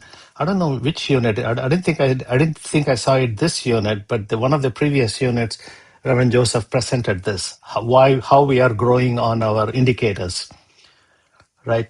Knowing them to consciously unaware to consciously aware, and it becomes second nature to us. And spiritual growth is akin to, in many ways, to this process as well. So I'll go through these 5 phases. Again, please don't take them as sequential or a blueprint by any means. Just take it as a guideline. The first one is my particular reflection of knowing comes from a variety of resources, reading, listening, interacting, blah, blah, blah. What I call knowing is always shaped by my conditions and circumstances. My mind is never blank. It's up to my conditions from my upbringing, my culture, my language, my trauma, my healing, my relationships. They all filter out what I want to see, and that's what I end up seeing. And the deeper awareness is seeing things beyond these conditionality and seeing things as they are, right? And this is exactly what nuns are looking for in terms of the care, right? What they're asking for is very gentle inquiry. How do we support them is the third column. There's a consistency here. My suggested approach, what worked for me is this is not an intellectual or a curiosity process or even referring to a book. You read this, you'll understand it. Okay, that whole cerebral line of approach never really worked for me in my experience. And however, in a more softer tone, in a heartfelt way, what's been weighing on you lately? What feels real for you right now? These are standard chaplain's questions, right? In a sense, Carolyn went through the open-ended questions. These pretty much fall into this category. You may even use this example, right? And the question we are watching for is the body reaction and emotions. And then joining them, it sounds like connection really matters to you. Bring in the elements of SCT, right?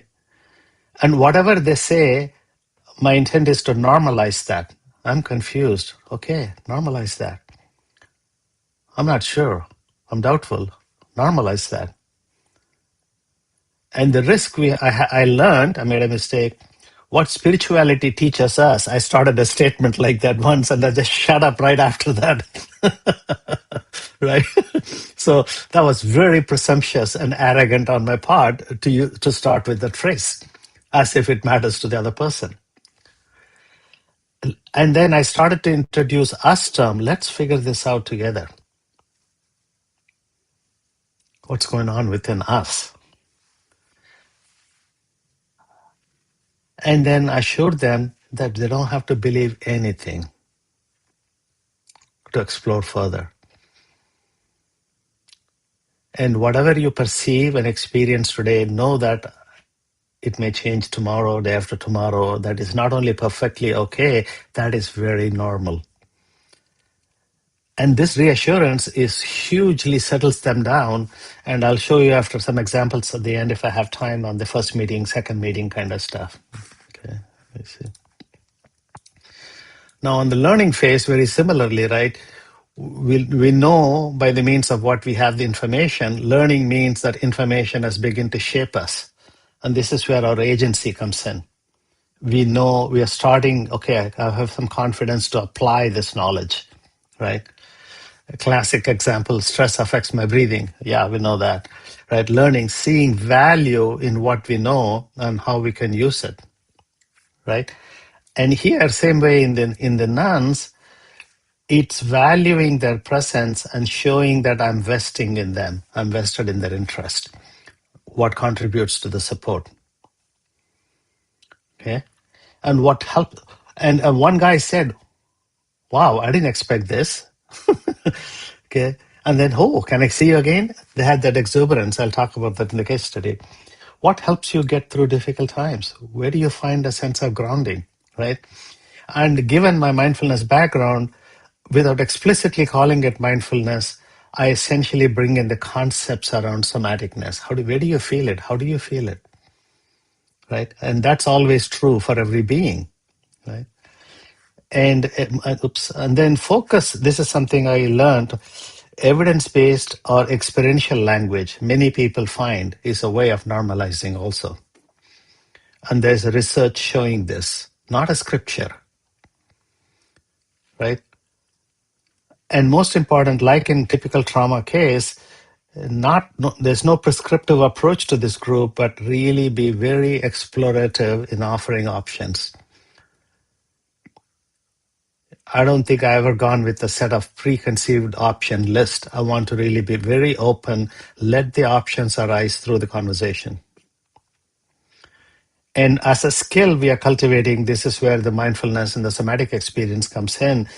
And some of the behavioral health work I've learned in the last couple of units is I came up with this term, psycho-spiritual integration, is a critical part of my readiness. It's not the term I use in front of the inmate or someone I care, but really shift deeper into a sense of curiosity or authority.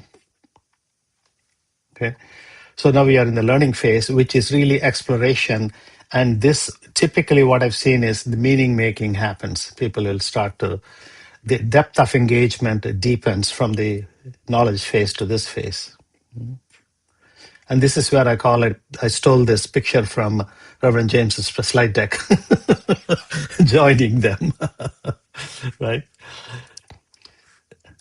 Now, if you go to the next step about the learning phase, oops, I need to move some things around on the screen.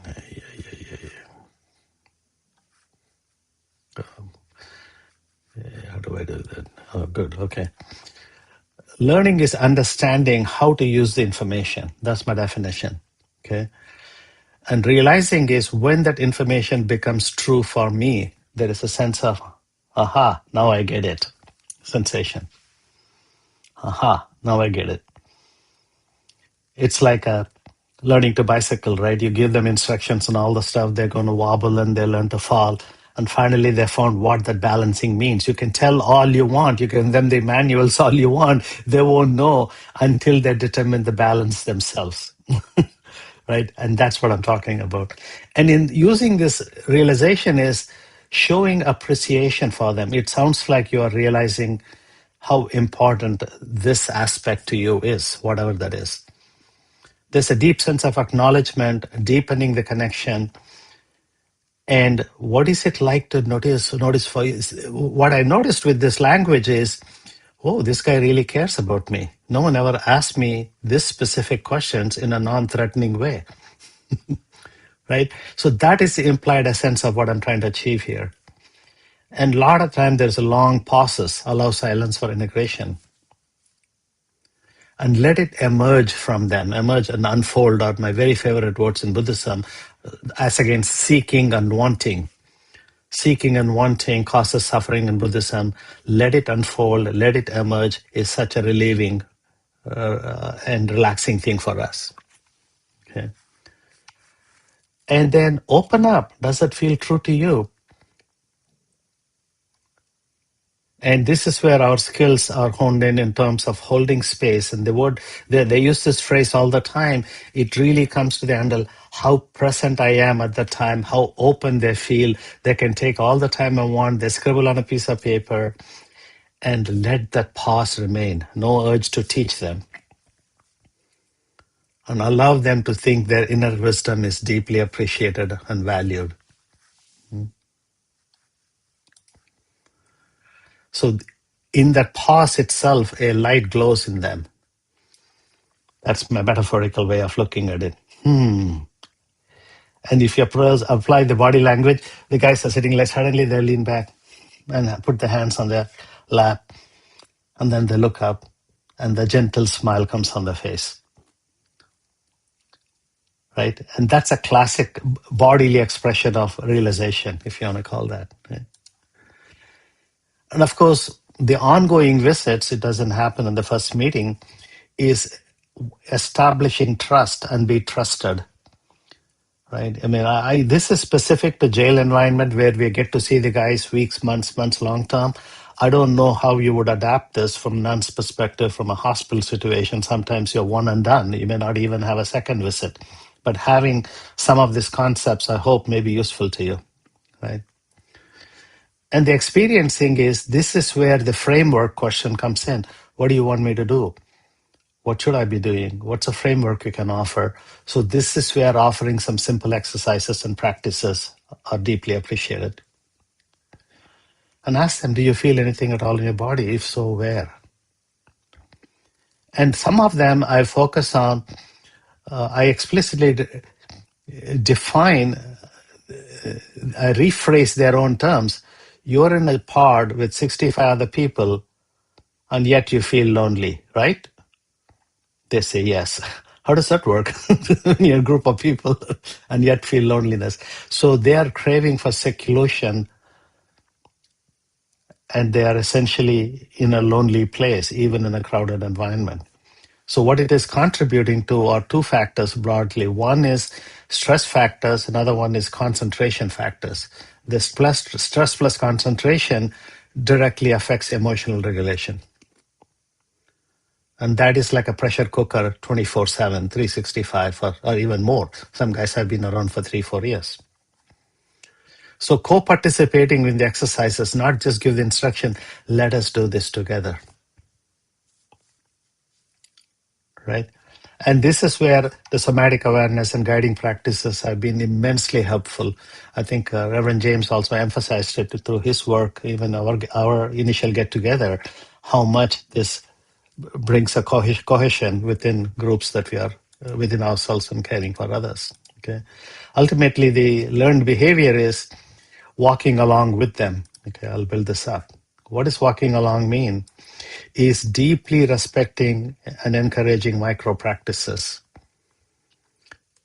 If they say something, hey, this was great this week, I sense gratitude in you. Is that the way you would like to phrase it? Yeah. And you really thought through this a lot. I really appreciate the time you're putting into this, right? And acknowledge every little step they've taken, and thereby they feels like, this guy gets my language. This is extension of the trust, and this is where the confidentiality literally opens up. They share with you more and more and more and more. We are now at meeting 4 or 5 sometimes.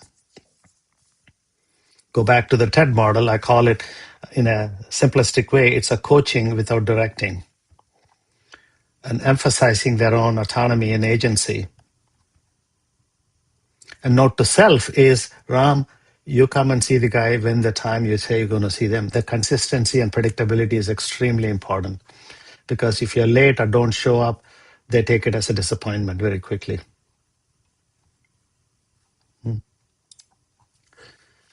So what do we do about all of this? How does this work, right? Oops. Preview.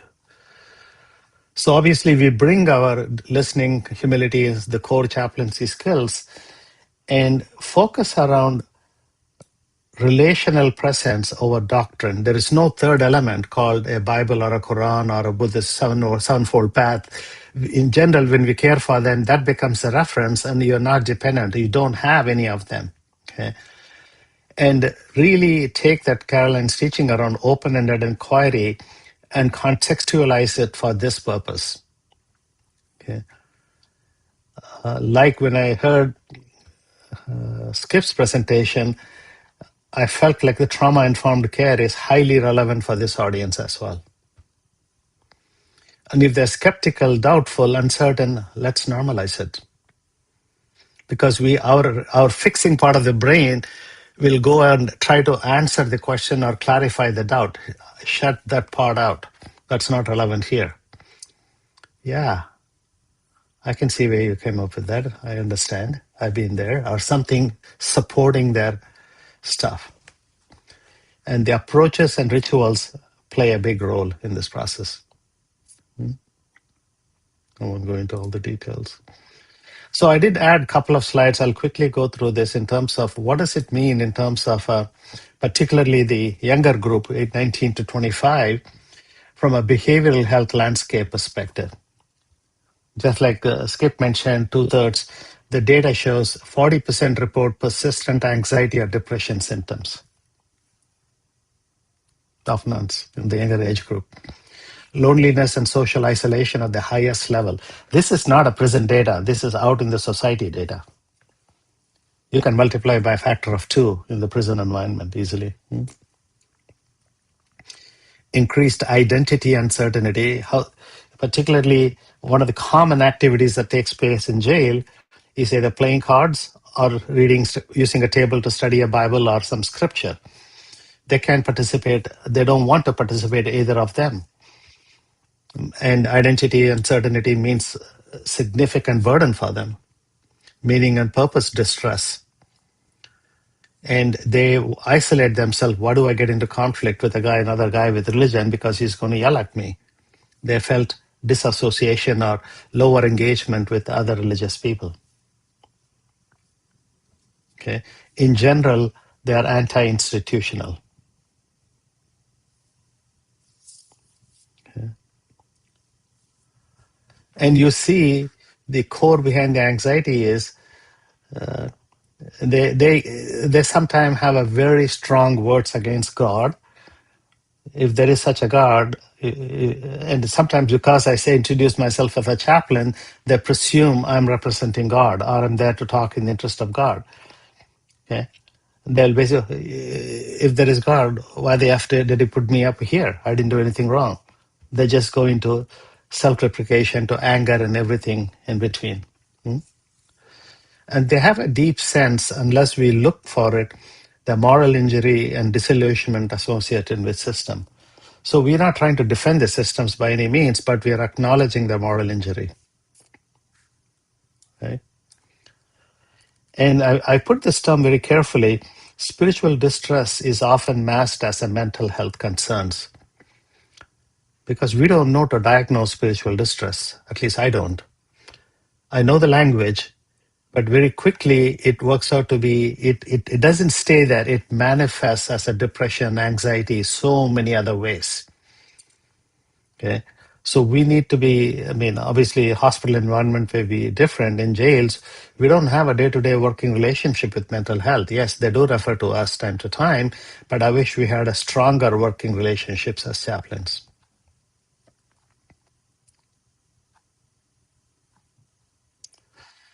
So there, I mean, none of the words spiritual suffering may resonate with them, but express it through anxiety, burnout, lack of meaning.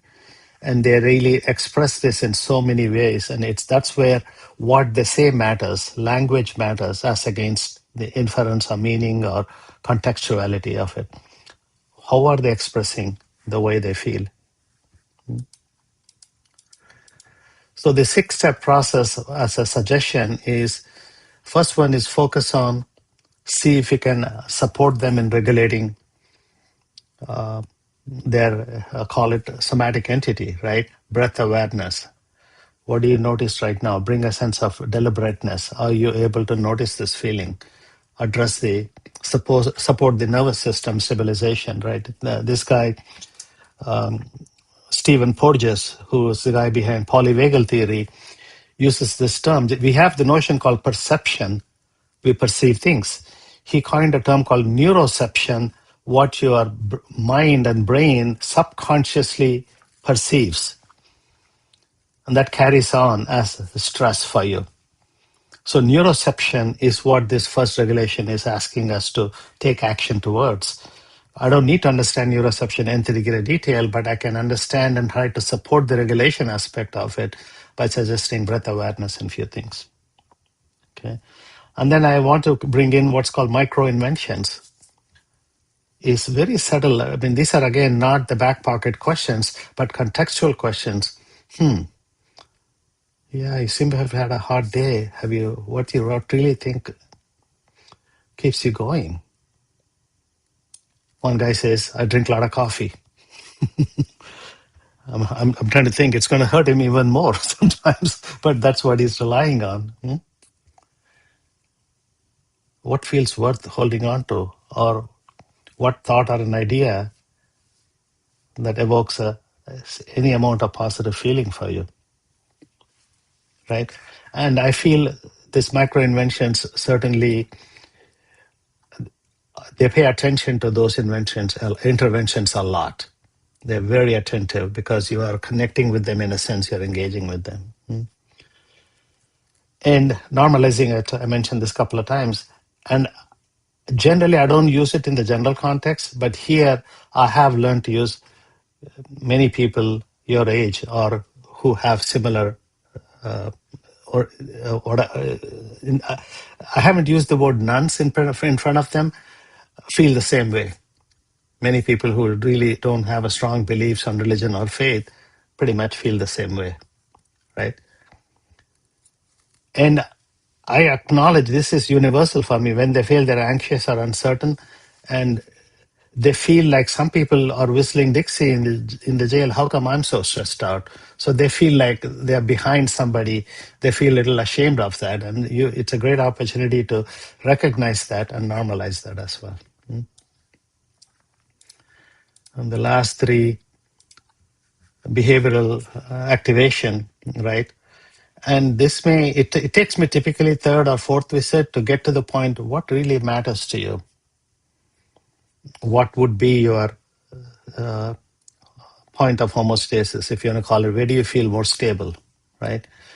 And I haven't gone much into 5 yet. This is my goals yet in terms of bringing in more of behavioral health technique into the caregiving process. I'm exploring slowly. Hopefully, this is a conversation I'm having with Reverend James after I graduate this unit. How do I continue the study in this area so that behaviorally and my job, I can start to integrate them more? And chaplain's role it's a bridge between the mental health and what makes meaning to them. We play the role of a bridge. We are not a mental health solvers. That's not our forte. So its key takeaways in summary is nuns are spiritually open but not empty. As a chaplain, they have a lot of preconceived notions that is a barrier to creating trust. Be very sensitive to that. But trust is the entry point, because one guy said, if you're a chaplain, you're trying to sell me a religion. That's a preconceived notion. Language and approach matters a lot. What to say, when to say, how to say. Right? Ultimately, my goal is to come across as a companion to them. That's something I have to earn it. And if there is ever truth to creating space, particularly for the co-exploration of deeper questions, this would be the environment without any reference. If you have a reference like a Quran, Bible, or some other document, then that exploration becomes different. It is guided exploration. Here, there's nothing to guide. And last thing is, they do respect frameworks and process. And being authentic with that helps a lot. Okay. So I put again, how am I doing with time, Reverend James? You have approximately 15 minutes. Oh, perfect. So I put together some case studies based on my direct experience, right? One of the inmates, I know of him. He's in the jail. Every time he says, he smiles and says hi. And I had one standing conversation with him. He literally brought off and said, mental health diagnosed me with trauma. And he identified himself as an atheist. And his exact point is, we just said hi, good morning, and all the stuff. And his comment was, I don't believe in God, so this probably isn't your thing. So because he assumed only if there is God, he can connect with me. Okay. I'm here, whatever matters to you. I didn't want to say whoever you pray. I changed the language into whatever matters to you. And very quickly, we had explored topics like how his parents doing and his grandparents, and the topic of death came in. What does death mean to you? And we got into some beautiful, deep conversation. He was fully present. And then I basically asked him, look, I want to explore this together. Knowing that death is inevitable, how can we create the worth to have some excitement in life? What brings worth to life? And he picked up. And at the end, when can we meet again? That's his exact statement. Right? And this something was, when I'm walking away from after this, it's a 23-year-old kid. He feels not deliberately ignored, like these chaplains are only there to help these religious people. I don't matter to them. That was his initial mindset. This is a classic case of nuns. No one I can go to. That's an end result for them, right? Second one, I don't know his age, but he's I use the word specifically, he hates people who study Bible. And his point is they're all hypocrites. Okay? They study the Bible during the day. Evening, there is prune juice, what they call some kind of they make alcohol within the jail. They get drunk in the evening. So religion is fake. God doesn't care. He had such a strong negative vibes in it. Okay? And when I started to engage with him, I completely validated his anger.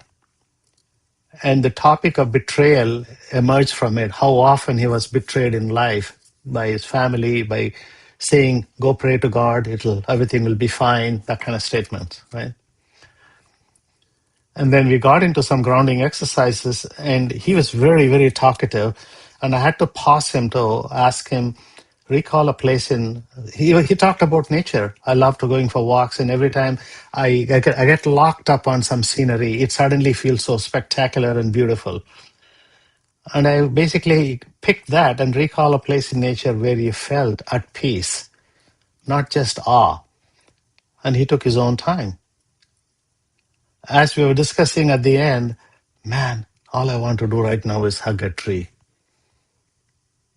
That felt meaningful to him, right? And the third and the final case study is a 22-year-old college grad psychology major, severe anxiety. Okay? He's on anxiety medication as well. He doesn't have a particularly religious background, but he feels lost and overwhelmed. It's first time he's incarcerated. Okay. And for him, given his no religious background, I chose not to use any framing, but I spent some time introducing myself. What does a chaplain do at Elmwood Jail? Okay, so that he doesn't have a strong preconceived notions. And basically, I told him I also teach mindfulness meditation here. That he picked up because of his psychology major or whatever. He had some familiarity with the mindfulness technique. We got into conversation around breath awareness. And then he started to talk about his relationship with parents, and this is not they wanted me to do. I don't know what I want to do. He got into self-doubt, and even I noticed his self-esteem was quite wavering. And I basically framed it, look, you have a very, what I call a seasoned way. You have trained your mind to have a continuity in your thinking process. I admire that a lot. Have you given a thought what kind of person you want to be? You're only 22, for heaven's sake. you know? And that got into very rich conversation. And his exact comments were, thanks for noticing me. I do feel like I matter. Right? And he explicitly said that he got noticed. And that was very rewarding. Okay. And my final slide is this. Thank you. So this is my suggestion or what I learned, ways to care for nuns in an incarcerated setting. Probably useful in other settings too. Thank you. Thank you. It was rich and lots of information, lots of teaching materials we can take. So my question to the group, to process this one, we have 10 minutes. But before jumping into that, Ram, do you have any anything to say to the group? No, I think what I observed in this whole unit, particularly Annalise, right? And the way Annalise was framing the questions or going through the verbatim was very inspiring for me. It helped me contextualize, particularly for this audience. Thank you. We can hear Annalise a little bit later. Is it okay, Annalise? Yeah, there's good connection. Okay. I wonder, because of time boundary, we have a roughly 10 minutes right now. I wonder, group, what is your takeaway? One sentence would be sufficient takeaway from this rich and resourceful presentation. It's I don't think this is enough for 1 hour. It's a lot to digest, right? It's entire Ram's beautiful, his philosophy and something like that. So what is your one sentence? Yeah, Skip. Ram brought typical content with greater sense of passion and practice in spiritual care. Beautiful. Yeah. Thank you. Yeah. Anyone else? This was very insightful. Inspiration about another group within our society called the nuns. And actually, they are also a growing, group that we need to reckon with. It also tells us how distrustful our religious society has become in terms of the institutionalized religion. So Yeah. thank you very much, Ram. So, David, I don't. I know it's improper. I just want to revalidate my heart. Okay, the idea is to include them, not exclude anyone. Right? We don't need Yeah. to make anyone bad just because we are making someone important. Right? And we can keep both the truths in our heart.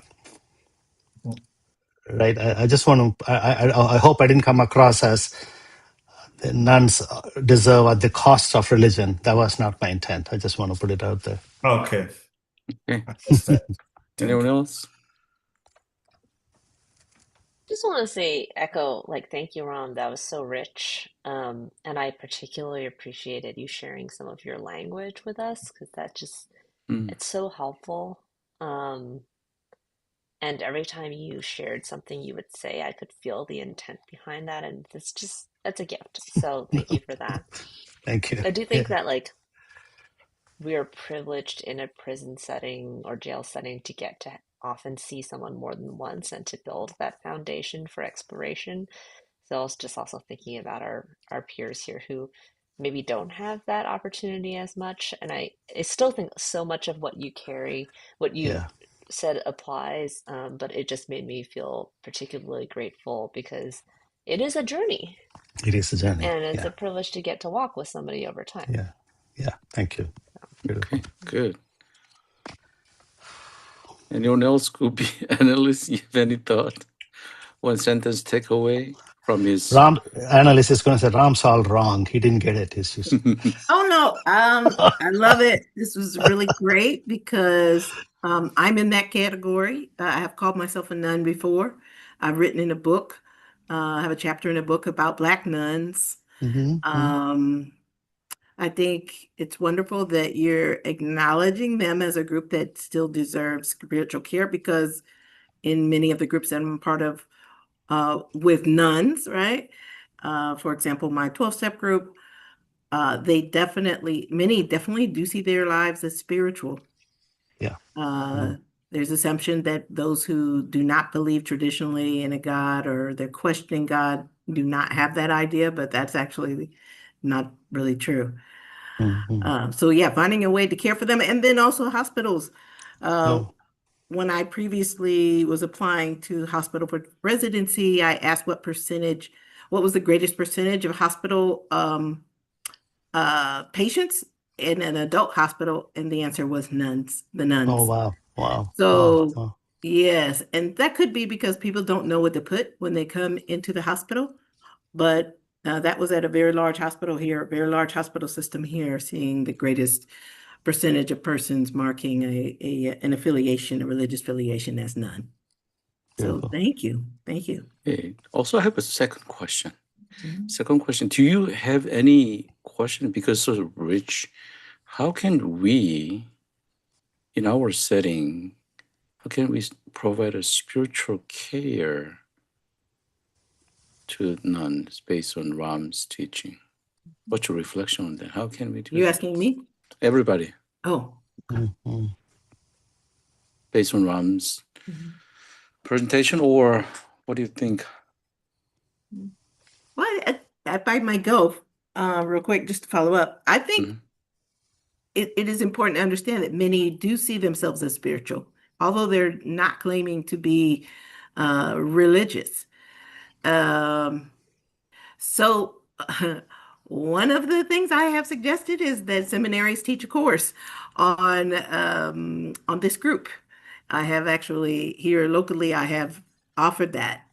Haven't got much traction. It's the seminary that I attended, but initially I was given the thumbs up from the former dean.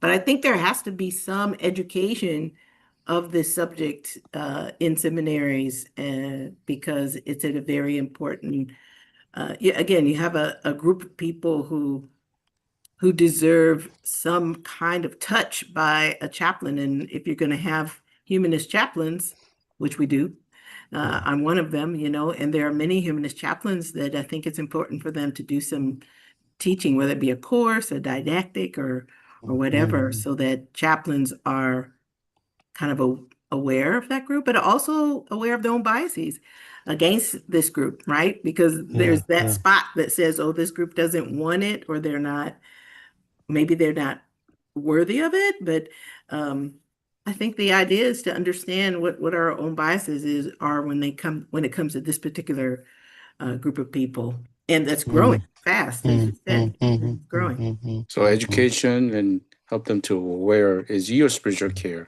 based on Romans. Okay. Anyone else? Go ahead, Ron. A quick thought basically is, I do think like in the early stages of any major change like this, it's worth including a person designated as a chaplain for the nuns. Okay.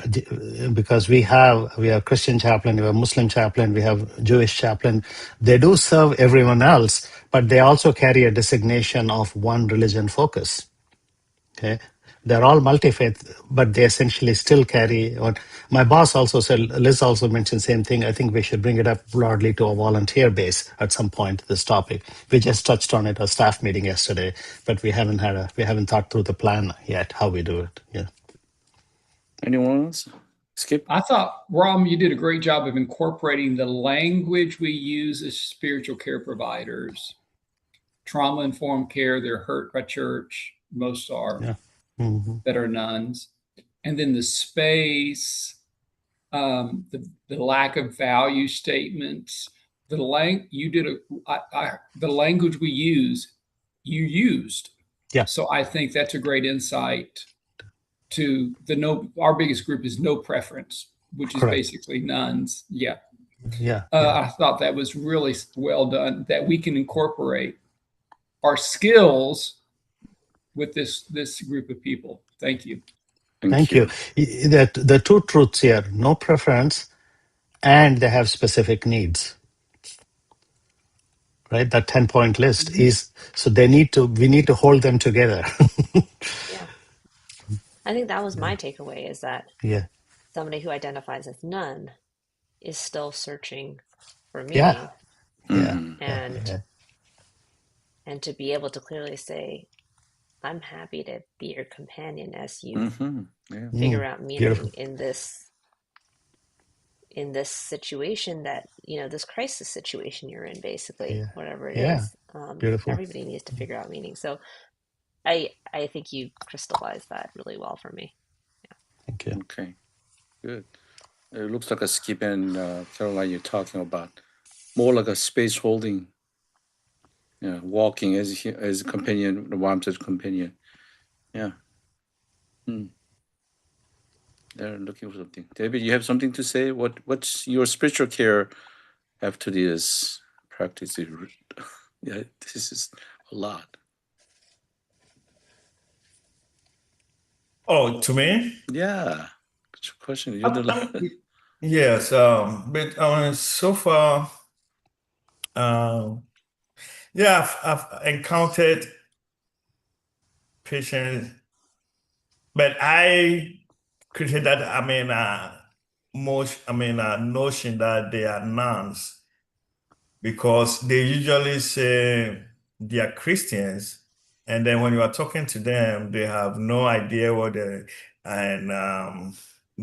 tell you that they believe in some kind of higher spirit. If you ask them what church they go to, then it becomes a whole different story. It's like they don't remember what church they go to. Some will tell you, oh, my mother used to go to this church, or my sister, but they themselves don't have any particular church they go to, but they claim themselves to be Christian. But in my assumption, I feel like they just have to put something, and they are more familiar with Christianity, so they just put Christian. But in a real sense, they don't have any affiliation with any particular church or denomination. So it's something that I've also seen in my settings. Yeah. Okay. Just collectively, what I see is based on analysis, we need to educate, help people aware, and empower Bam's language, be companion, walking with them, which means we will be there, present, and space holding, and be curiosity because maybe they are still looking for. So let them explore their spirituality. That's what the group says. Yeah, that's Yep. wonderful. Yep. Yeah. Yeah. Thank. Yeah. How was this to you, Ram? This is you're teaching us like a seminary course. This is No, wow. no. My goodness. See, there is so much to learn here, Reverend James. I think what I feel is the deep inside there's a human thing that want to be touched and connected. Yep. Everything else is a friggin' label on top, right? We have to weed through all the labels and go in and connect with that person. That's our job that's how I see my job. And there is no limit to that potential, how much I have to learn to be Yeah. there. Yeah. It's just such a great moment to watch that the Yeah. jail system has you Yeah. dedicated chaplain for Yeah. this. That's dope. Yeah. So appreciate you. Yeah. Thank you. Okay, All it right. was another very wonderful level 2 project. It's wonderful, and you're done. I'm Level done. 2, you guys done. Bye bye. Exactly. I'm done. Let's have a party. Right. All right, let's take another 10-minute break. Then we will Okay. come back with David's second verbatim. Thank you. Yeah. Anyone else? Okay, Ram, you want to say something? Yeah. No. No. Okay. Okay, I'm gonna share my verbatim. Reverend Sure. Ken. Yeah. Okay. See you later. 10 minutes. Okay.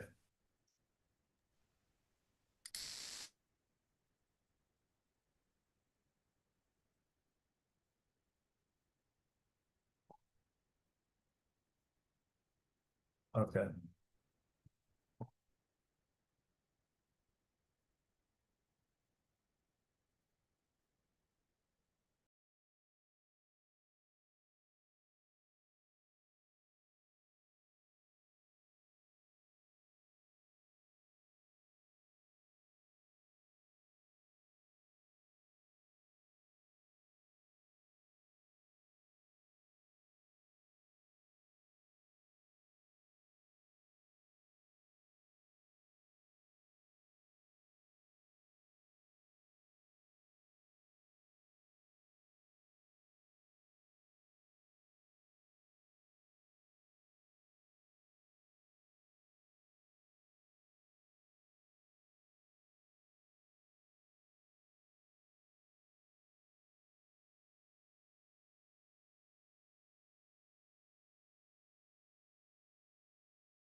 Caroline, you okay? I'm doing well today. Great to hear that. How are you? Do you miss Florida? I miss Florida. Yeah, definitely. I mean, in Miss Florida, underneath of that Miss Florida, I miss my family. My son is in Yeah, Seattle. My daughter is in Minnesota. yeah. Did his drive go smoothly? Yeah, he drove 6, 7 hours every day and stopped by here and Wow, there. Yeah, that's amazing. I could not do that. That's a Yeah, lot of driving. yeah. I learned a lot about him. So it's thinking about my son is teaching about you too. Oh, anxious. Oh, don't do that. Oh, yeah. But you know what I'm saying? He's not anymore a child. He has his life. It's beautiful. That was beautiful. I'm having a hard time hearing. Are we back or can you hear me? Chatting, we're just I'm just chatting. yeah, we have Oh, James, no, you I just are? could hardly hear. Yes, it's very Yeah, minimal. James, it's a little bit hard to hear you. okay. No, my mic is far away. Now can you hear me well? Yeah, we're talking about Caroline asked me about my vacation. Do I miss my Florida? You're Yeah. still a little soft for me, James. I don't know about. Really? Come on. If I have you up, then Annalise is super loud. So, Okay, let me change it a little bit. Can you guys hear me well now? Not as before. Oh, I don't know what happened. Yeah, your volume is low. Do you have your separate mic on? Not really.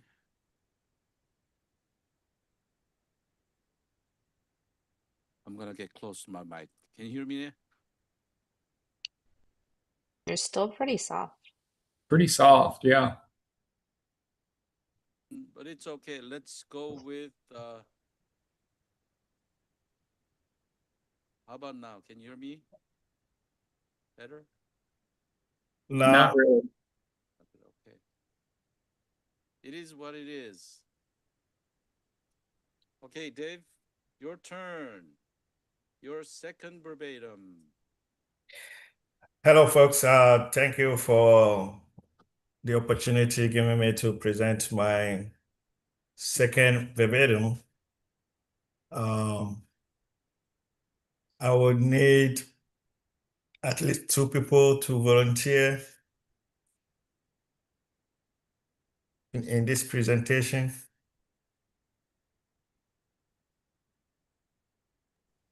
Hold on one second. Can you read your paper first? Then we will.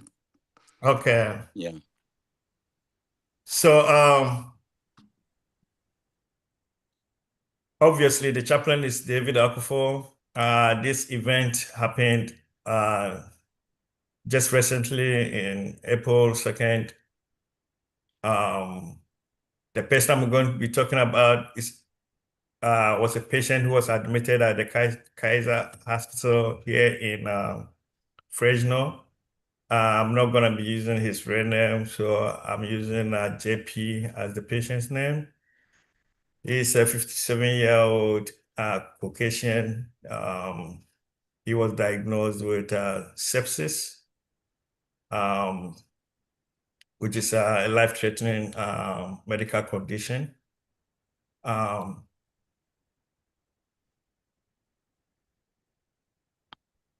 I mean, the whole encounter was about 15, 20 minutes, if I recall very much.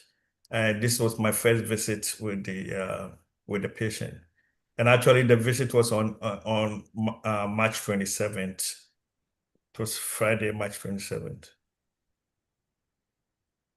So, number one, stage students learning needs based on learning goals. Why you are bringing this verbatim? Okay, my focus was to provide spiritual support to the patient, JP, and to be present rather than to fix problems. As a new chaplain, I'm learning to tolerate spiritual struggle and to allow space for doubt while supporting patients in naming what matters most to them. I'm seeking input from my peers on anything that I could have done differently during this encounter. I need help in understanding how to use silence more intentionally and to validate doubt as part of faith. I'm also seeking input to help me deepen my ability to respond to spiritual distress without offering any premature assurances, and to strengthen skills in identifying and reflecting on themes of identity, meaning, and one's values. The following are the major outcomes and indicators that I addressed in this verbatim. One is category A, spiritual formation and integration. The outcome I'm looking at is the spiritual value-based orienting systems with indicator 1A5, which describes how one's values and beliefs about spiritual care are part of one's orienting system. The second category is relational dynamics outcomes and indicators. The outcome being empathy, 1A.9, to demonstrate knowledge of and initiate use of empathy in spiritual care context. And the third category D, spiritual care intervention. The outcome being developing spiritual care relationships. And the indicator is 1A.12, which is to demonstrate the ability to represent one's role and function when initiating spiritual care relationships. So the background of this encounter is Mr. JP is a 57-year-old male admitted with sepsis, a life-threatening medical condition. The spiritual care department received a referral for emotional and spiritual distress of a recently admitted patient. The referral was assigned to me by the on-site chaplain. Upon entering the room, Mr. JP appeared visibly distressed, lying in bed, staring at his phone. Mr. JP is a white male, tall, well-groomed. He was also very welcoming. On my personal status, before entering the patient's room, I noticed a slight tension in my body. Being a new person in this environment, but I later realized that it was likely due to the pace and the demand of that day. There was a lot going on that particular day. I was feeling anxious and my breathing felt a bit shallow at first. So what I did was I paused and grounded myself. Before entering, mentally, I was focused and attentive, knowing from the chat that the patient was facing serious condition. I also noticed a mild sense of uncertainty about what I might encounter emotionally. Before entering the room, I intentionally took a moment to slow down and to center myself so I could approach the patient with greater calm and attentiveness. Spiritual plan. the purpose of my visit was to provide spiritual care for the patient, JP. I did not know what to expect. I went into the room with a blank mind and no assumptions. Okay, we stop here. Can you guys hear me now? Good. Okay. All right. Back to first part. We want to make sure we know your learning goals. Can you go to the first page?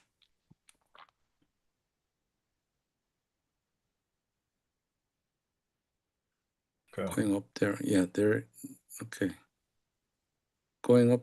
Is it your learning goals? Okay. Yeah. Oh, go ahead. No, going up a little bit more. A little bit more. First part. Can you? Yeah. Here you go. So you have 2 learning goals. Am I right? Dave, can you hear Yeah. me? Yeah, I do hear you. Okay. So first learning goal based on your statement, you want to learn, maybe you could have done differently in your spiritual care. And the second thing is what I'm hearing for you're responding, which means to me is how can you join more to patient? Am I right or something different? No, you are right. Okay, So that's good. Say more. Yeah, so I mean, I need help from my peers on how I can do things differently because, as I mentioned, I'm very new to this whole, environment. Not only the facility, but also what I'm studying now. I'm new to it, so I want to know from my peers if whatever I did Okay. I'll could have been turn my, done differently. okay. As my process, and also how to deepen my ability to respond to spiritual distress without offering any kind of assurances. Yeah, seems to me like how do you join the patient? How do I join the patient? Yes. Yeah.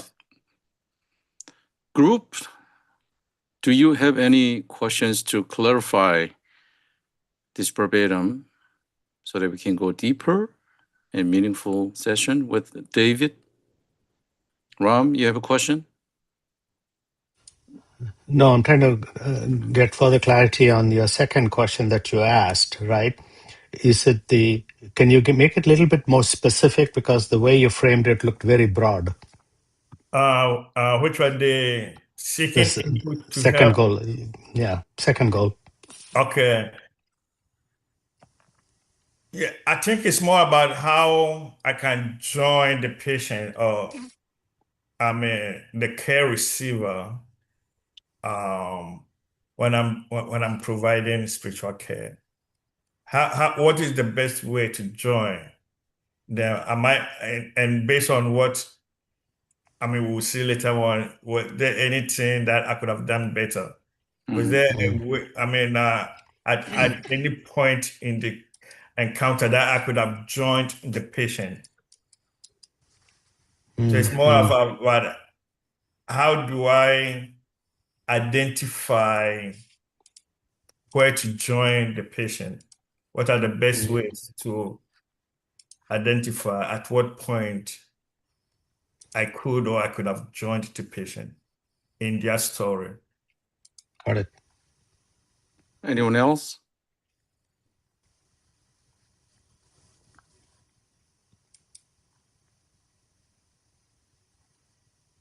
Okay, if you don't have any, we can go to verbatim portion. Okay. Can I ask just a question about the patient? If you scroll down to the background or Okay. you said he appeared visibly distressed. I was just curious what that meant. Okay. So when I entered the room, he was lying on his bed, and that was my observation. His face looked distressed, Okay. and he had his phone, holding his phone, but actually looking at it, but doing nothing. He was not calling anybody. He was not watching anything. He was just holding the phone and doing nothing. Okay. you know, Thank you. and I felt, yeah, Yeah, I was just curious what you saw. Thank you. okay.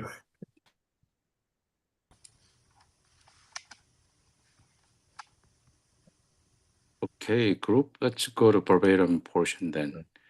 So how can we help you? How many people do you need? I need two people to help me out. Anybody can choose any of the two. So one will be patient and one will be narrator. Yeah. Okay, I can be JP. thank you. I can narrate. Nice.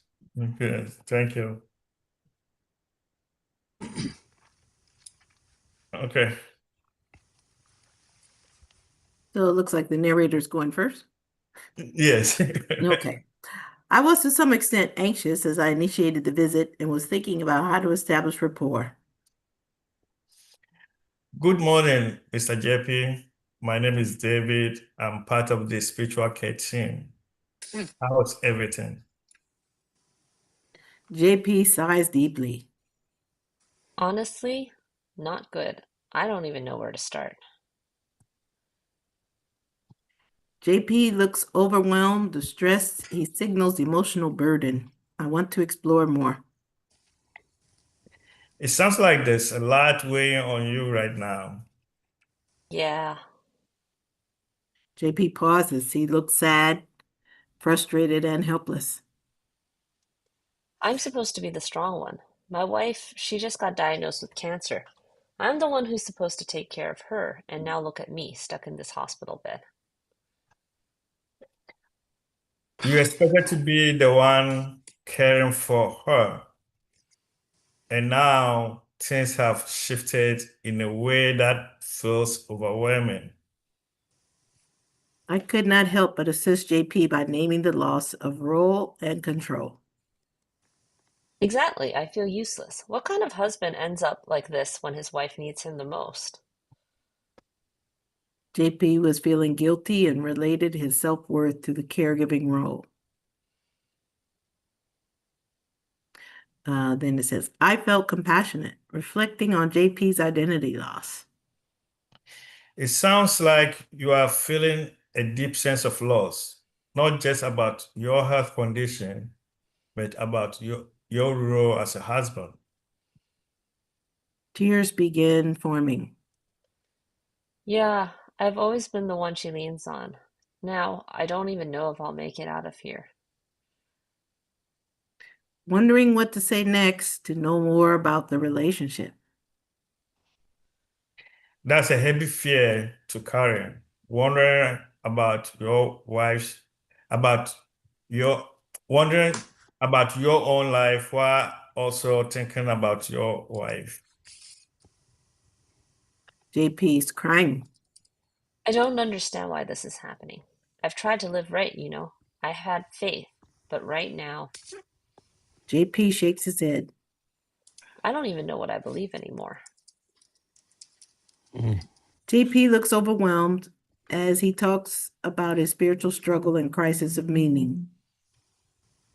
It sounds like this situation is shaking your faith and leaving you with many questions. Yeah, I keep asking, why us? Why now? What did we do to deserve this? I felt empathetic and grounded as I observed JP struggling with this spiritual and existential question. Those why questions can feel so urgent, especially when everything seems to be falling apart at once. Nods, crying. I just feel lost. I paused. I felt intentional to use silence to create a space for JP while being aware of a slight discomfort with not speaking. Oh, I'm sorry to hear that. I paused for a moment. In this moment, what feels most important to you? I just want to know that she's going to be okay and that I didn't fail her. You love your wife so much. your love and concern for your wife come through so strongly. Even now, in your own pain, you are thinking about her well-being. She's everything to me. JP nods. I gently pause for a moment, waiting to hear more from JP. Sometimes when everything feels uncertain, holding on to what we love can be a source of strength, even if answers aren't clear. I want to believe that. I just don't know how right now. Okay, JP's son walks in. JP introduces the son. Then a doctor walks in, interrupting our conversation. JP, the doctor is here. I have to go, but I will come back later so we can continue our conversation. Thank you. I needed that. Okay, thank you. Let's focus on number 2, based on David's request, more like a joining. So based on that concept, I'm gonna ask Caroline, because you played JP. So how was your feeling? There are 3. That's my theory. Based on my theory, I taught you all. Different I'm teaching myself is push, wave, and join. So in these 3 categories, how was your feeling here and there? I felt like David was really listening and that he made a lot of space for me as JP to bring it all up. Like, I feel like there was so much that he never made me feel like, oh, I have to go this way, you know, respond to a certain thing. It was just like he started with this place of I don't know where to start, and then there was just space to keep sharing, and that was really beautiful. Beautiful. So you felt joined. He Yeah. joined. Great. That was great comment. So then let's ask other group peer members. How was your observation as you go through this conversation? How was your notice here? David's joining, and is there any more place that you noticed that he joined really well and he joined more he can do next time? Group members?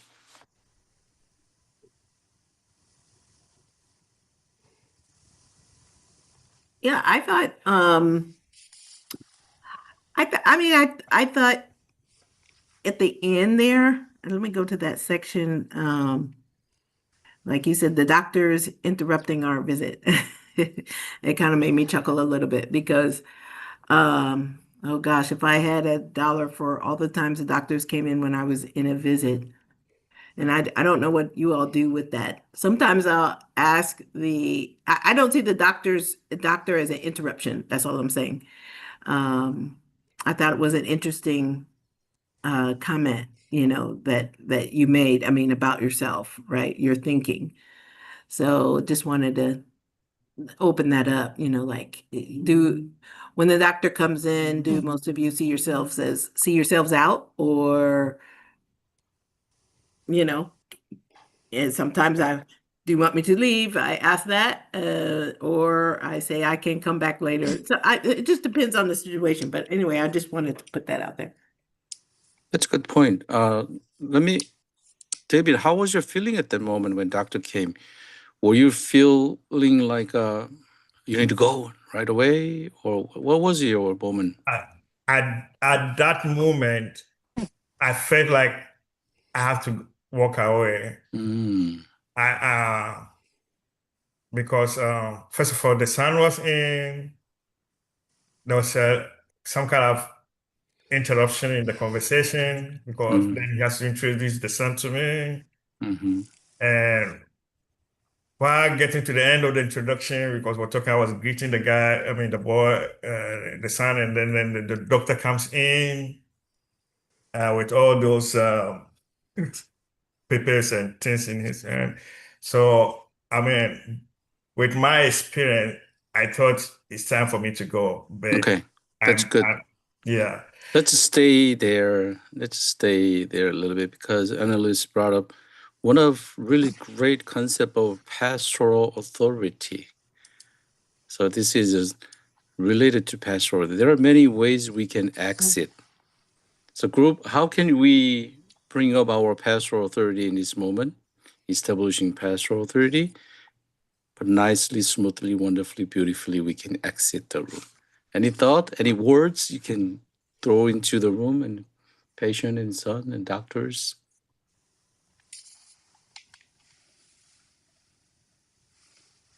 Well, in my case, often I'll say hi. I introduce myself when the doctor comes in. Great. And that is important for a number of reasons. But that is usually, I leave it to the doctor to say what they want as well, because sometimes the doctor say, "Oh, great." Sometimes the doctor will just start talking and not, I can tell they don't expect me to leave. And actually that's the way our doctors are at Children's Mercy. But I would say, I can come back if you like, or I say to the patient as well, I can come back, or I'd be happy to be here with you if you like. I usually give it to the person, whether it's the patient or the parent of the patient, in my case, to say what they want. Part of, I think, my role as the chaplain is to be an advocate for the patient. As I've said before, sometimes I have a practice of going into the ED, if the parents or family are not there, sitting in the room and being there for the patient. So yeah, I usually start with introducing myself to the doctor. I say, "Hi, I'm Chaplain Annalise. We're just having a visit," Mhm. and then wait, kind of wait. Yeah. That's one way establishing spiritual care. Yeah, okay. Ram? Yeah. So the closest equivalent for us is when I am in the meeting room with an inmate, the deputy knocks on the door and says, "Sorry, chaplain, the attorney is here. Attorneys get the priority." Okay. Then we have to leave the room. But it's very sensitive for me to really think I don't want to abandon this guy who I am with. Right? That transition point is, while I respect that attorney coming in, but I don't want to take my energy between me, the deputy, and the attorney. Right? I want to bring the energy back to the inmate. Listen, we are really onto something here. I really enjoyed the conversation. I really love to connect with you more. Can we reschedule the visit? Or can you put in a request? I'll say, I'll see you tomorrow or whenever I can. So I just want to show that degree of importance to the conversation, not to take that focus away. I have a fear. I mean, it's not necessarily fear, but a lot of these people who are traumatized have an abandonment. Abandonment is one of the common theme. That's what I'm being sensitive to. I think David did it. I have to go, but I will come back later so we can continue conversation. So David value. Yeah. That's really good. I'm just saying, if you say one, just give an acknowledgement. I really enjoy talking to you. I wish, right? You just acknowledge that part of it on top of what you just said.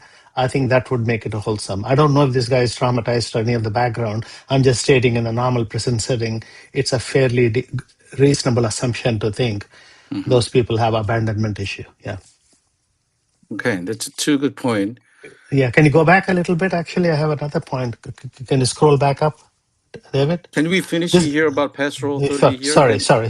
Yeah. Then we can move on. Yeah. Because this is one thing David is new to the hospital, new to CPE. And pastoral authority is really important for him. It's really, I want David to have pastoral authority, not only patient, but doctors. As analysts mentioned that this is moment, David. You can say, "Hi, this is Chaplain David. We have as Ram said, we have a really good conversation here. Thank you for visiting." And then you shake hands. I think maybe sometimes team of doctors so that you can establish your authority right there. Sometimes doctors say, "Oh, we will come back later." Sometimes doctors say, "We need to talk." Then there's an analyst also mentioned about another thing is autonomy. Hospital setting autonomy is really good. That's a hospital concept ethics. We give autonomy to a patient, asking JP. So 2 ways. Is it okay? I can stay with you. Is it okay? Sometimes doctors say, "Oh, everything is good. Turned out good. Will it? That 1 minute we don't have to leave." Or you can ask, "Do you want me to come back?" You can ask, give back to autonomy. Then patient will feel empowered. They come anytime. They can just come in, barging in, do whatever. Give them autonomy. So that way, David, you will get your pastoral authority. That's why I want to stay here a moment, a little bit.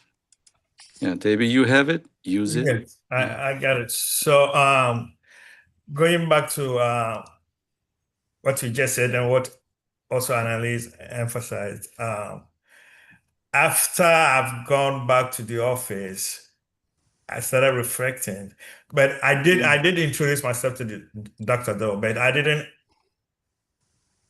For me, what was going in my mind is now that the doctor is here, I have to go. I mean, I didn't have any other thought. It's like, oh, the doctor is here, let me go. I didn't have the knowledge of the pastoral authority. Pastoral authority. Yeah, I didn't have that knowledge. Yeah. So now I have it. When However, something is not urgent, doctors coming in, they notice chaplains in, they say, "Oh, I'll come back later."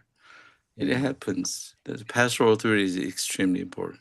I hope you can feel it, establish it, use it, and be yourself. So back to Ram. Ram, where you want to go? Just scroll up maybe there, right?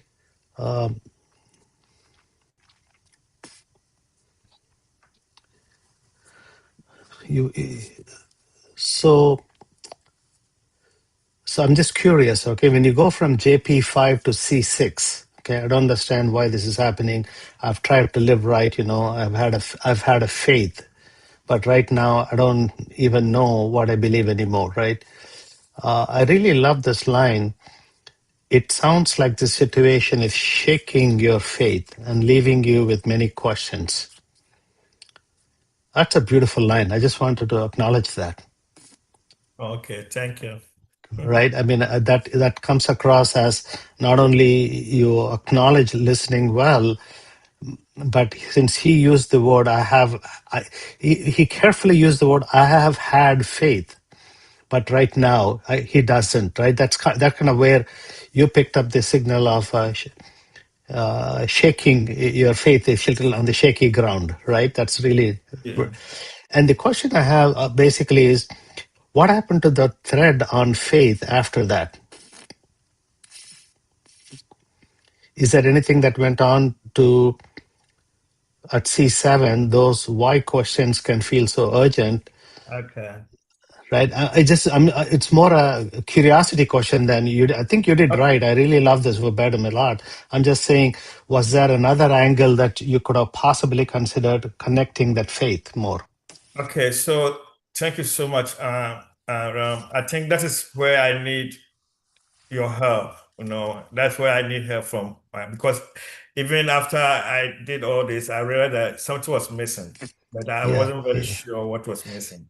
So Yeah, I mean, any help from don't take it seriously. My chaplain approach is sometimes I need to go a little deep, but I don't want to make it sound like I'm digging. you know. So how do you do that? Because he chose the word, the patient first used the word faith. That's a beautiful entry. And there's a possibility maybe on C7, right? Um Something along the lines of. yeah. It looks like you had some kind of a great experience with faith in your life and what really changed, or something like that. So, group, how can we say differently to go deeper, to join, helping David join patient? Any suggestions? C7 line?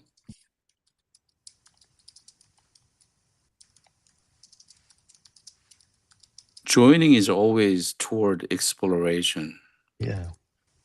not explain. So how can we join? Yeah, I keep saying why us? Why now? Why did we do to deserve this? He's desperately down. So how can we join him?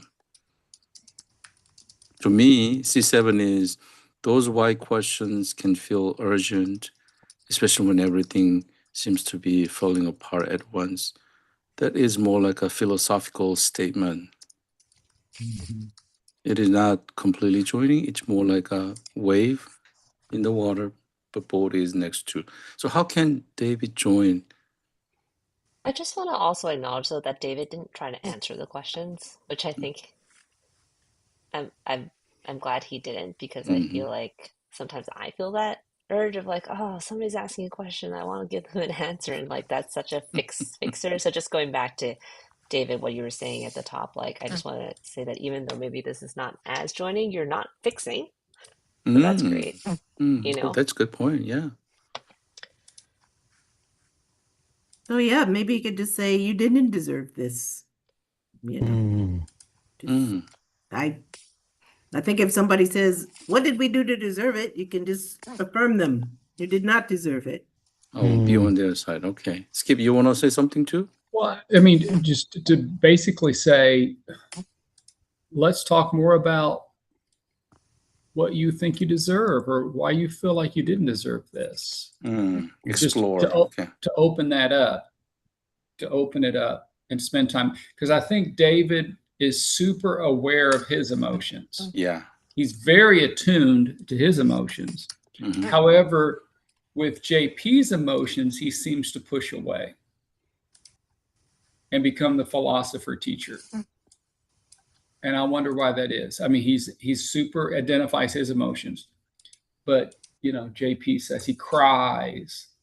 Um, J, JP, I just feel lost. I mean, those are some strong emotive phrases. There you go. Yeah. That you didn't. What could you do to join him more? I guess something that I just see here in 5, he has this notion here of I've tried to live right. Like there's a implication there of how he sees the world in his faith system that I would want to explore. And it's coming out of this question like, what do we do to deserve this? And I I wonder if there's a way to be like, I want to just be like, tell me more about this. This is really this is weighing so much on you. Why do you feel like this was a consequence? Why did you feel like I think in a way like if I just said, "Oh, you don't deserve this," I don't know that he would agree because it looks like he has some sort of faith system where he feels like this is a consequence to something, and I don't want to be like I have no authority to tell him that his belief was wrong, but I would want to explore that more and be like, why do you feel like this is something that you that you might have deserved in the first place? And just acknowledge that element seems to be so hard on him. Oh, this is Well, great moment. ooh. So Yeah. can I respond? Because I think that's an interesting theological thing, right? Because I really don't believe anybody deserves to be sick because of something they did, right? So that's why I don't believe that either. I yeah, don't. that's why I said you didn't deserve it. I don't 'Cause deserve nobody it. does. But he has something in there with that, like I try to live right. Oh no, I So got you. I got you. I'm just trying to justify why I would say you don't yeah. deserve it. And because in my head, no one deserves to be punished with sickness, right? For anything they've done. That's just my theological place. Mhm.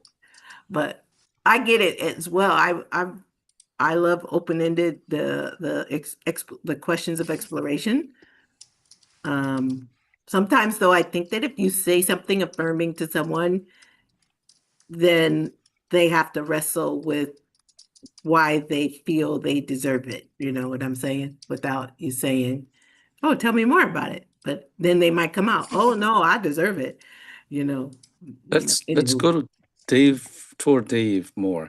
Because Dave's intention is joining more. Yeah. So the patient here said, J5, Faith, right now, I don't know what I believe. It's what's something happening a lot here. So, and Skip said there are a lot of emotional languages. That's a great point. So how can David join? That was my intention question. So we are circling back. But now I want to ask David, when the patient is saying that, especially JP5, I don't understand why this is happening. Mm-hmm.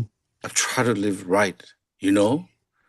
I've had faith, but right now, shaking head, even crying. I don't even know what I believe anymore. What was your feeling is just overwhelming, but any more feelings you have? Yeah. When you recognize it, you will be joining. So can you dig into it, David? What's happening in you? Yeah. Yeah. I think at that point, it was the whole situation was overwhelming, and maybe I could have Why overwhelming? Mm. because first, watching he was crying, he was feeling sad. He was shaking the head, which made me to feel very emotional. Let's go. Emotional. So Nice. that's emotional right there. So any story comes, maybe similar stories you can explore in you. This language, I don't understand why it's happening. I've tried to live the right, you know. Mm. I have a faith, but right now I don't even know what I believe in. What story comes back to you in your life? Mm. Mm. I think, it resonated with me in the sense his feelings and the situation that he Your the story. yeah find itself resonated and with me because as I was reflecting on his crying, shaking his head, I realized that there was a link. Which, tell me more about the link. And the link being that I was also going through some kind of overwhelming situation where I had just, my son has just been admitted to the hospital. That's right. I had just started my clinicals and I have only 3 days of training to take over the whole, Hospital. chaplaincy responsibility of the 170 bed, facility. I was, and I'm still going through our transition from East Coast to California. A lot of things going on, living in the middle of nowhere with very, very minimal support. Uh, Now, I feel like this guy is like we are in the same situation Yeah. where multiple things are just hitting us at the same time, Yeah. you know. So that is overwhelming. That was overwhelming. I don't. You did your best to come in this CPE. Your clinical side is delay, delay, delay, delay, delay, delay, delay, delay, delay. Then finally got only 3 days. Your son is it's too much. Yeah, You don't understand why this is happening. Do you? exactly. No, you don't understand that. You tried your live right. I So we tried to call do that. maybe not strong sense. Maybe here there is unconscious countertransference moving inside. And in that sense, how can you join if you when you realize that in your happening, it's overwhelming feeling you mentioned it. So can you say to patient? I could have said something like, "Oh, this is overwhelming." I cannot tell the patient about my experiences, but I can No, you don't have to say. so I can just say, "Oh man, this is overwhelming." That is good. Wow, this is overwhelming. It sounds like this situation is shaking your faith and leaving you with many questions. That is good statement. I agree. But additionally, you join his feeling and with because you process your counter transfer what happened, you overwhelm. Breathe. Okay, back to page. Oh, this is so overwhelming. You just said it, overwhelmed. Yes. And there will be more deeper. Yeah. Even the way he said that, he said it empathically. Over how he said it was joining. Oh, it's overwhelming. How even David said it. Just the way he did that sincerely would be a connection. Yeah. C5 is great. That's heavy fear. It was really good. Even C2 is great too. Yeah, I think you said something, David, about having lost support, and that just resonated so much with JP's situation, right? Like he's lost. I mean, he said he feels lost, and I think he both feels lost and he feels lost. He's like lost his own health. He's worried about his wife. He's lost his you noted this, like his identity as the husband who cares, and now he's losing his faith system. And so I think that's another thing you could say. It's like, wow, it just feels like you're losing so much, right now. Yeah. So another comment, David, is I really love the way Reverend James was framing that part of the conversation. As you came to C7, right? Yes. I was wondering, it felt like you got into the conversation a little bit more, right? Is as against caring for the person overall, right? That gets into a little bit of a Q&A conversational move. Those why questions can feel so urgent. That could come across as a commentary to another person, right? As against the weight of the question we can acknowledge. So that's why I was asking you, is that an entry point to question how does his faith play the role in having those questions for him? How his faith. Yeah. I mean, Right. can you frame it? My point is,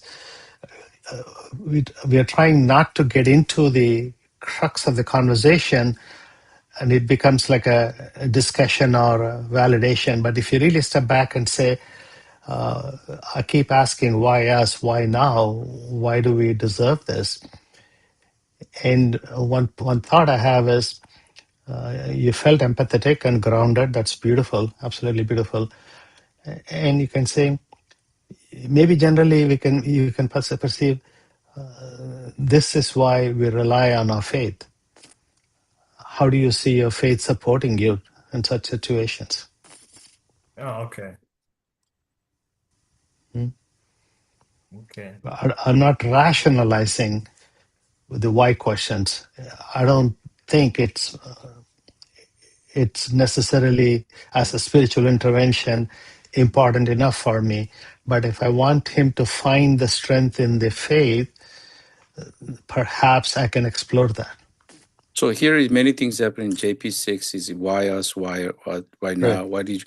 So what Ram is trying to say is maybe his spirituality is functioning here, but this is our job to explore their spirituality. So instead of C7, maybe we can say, David can say, looks like you are spiritually making a lot, exploring or journey.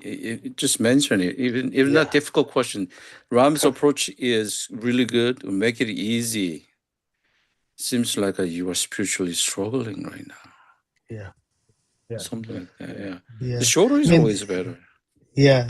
The implicit reason is, does my question or my spiritual intervention, is it going to make them think deeper or provide some ease? I gravitate towards them getting some ease. Ease is an equivalent of creating a space for them. Okay, right? Okay. Otherwise, otherwise there's a pressure for him to keep up the conversation with you. Okay. And I want to ease that pressure. That's where I was coming from. Yeah. Thank you, though. It was really well. Thank you very much for that. Skip, you want to say? That you Well- are spiritually struggling now. Yeah. Speak. I mean, we haven't identified. I just don't. Isn't it a general better rule to follow the emotions instead of philosophy or theology? Yeah. Because in JP4, I mean, he's afraid he's going to die. I mean, that is huge. Mhm. Mm, I mean, you can't get a bigger phrase than that. Not only is he nice. disappointed that he's not going to be there for his wife, but is he going to die? Hmm. And as a general rule, we want to follow the emotions.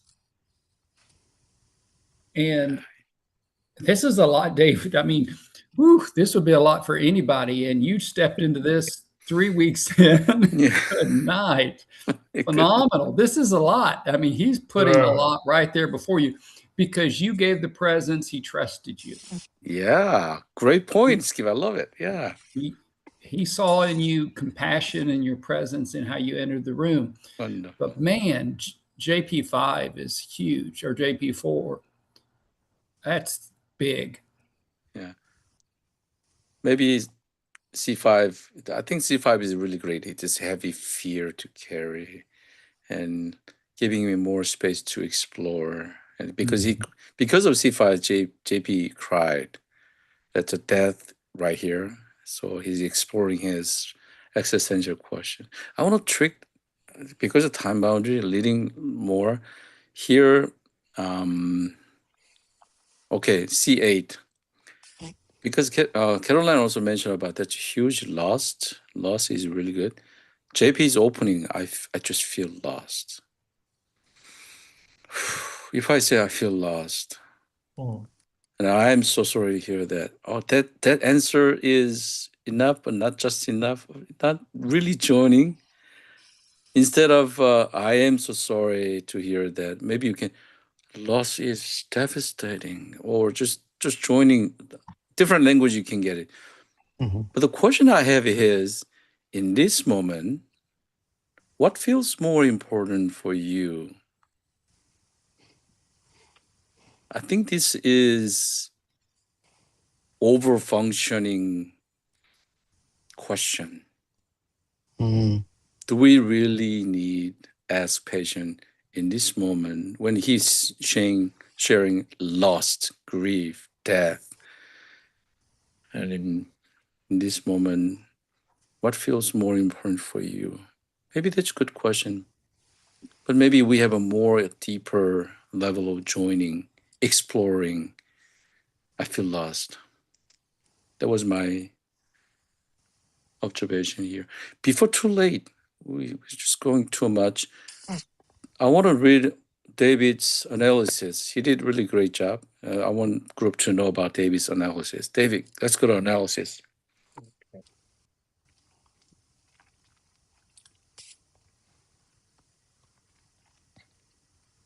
Okay. On my analysis, this is what I have.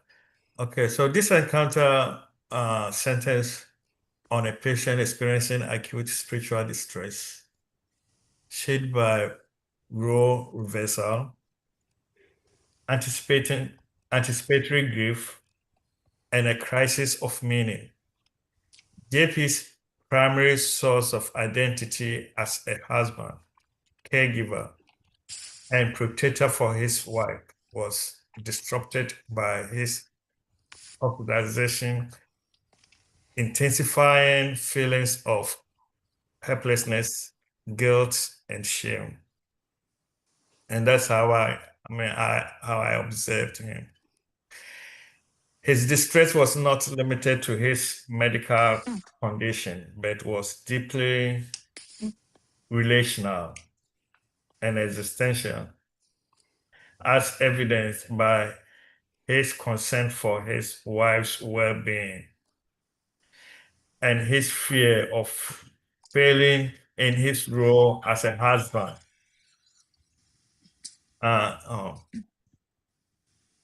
This highlights how illness can fracture not only physical stability, but also one's sense of purpose, value, and identity.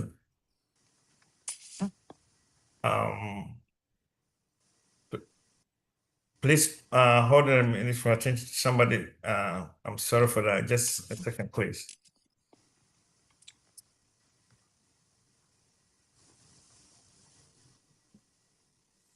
That's great analysis. Yeah. I really like this. My kids are coming from school and Okay. for some reason the door was locked. Sorry. Okay, go ahead.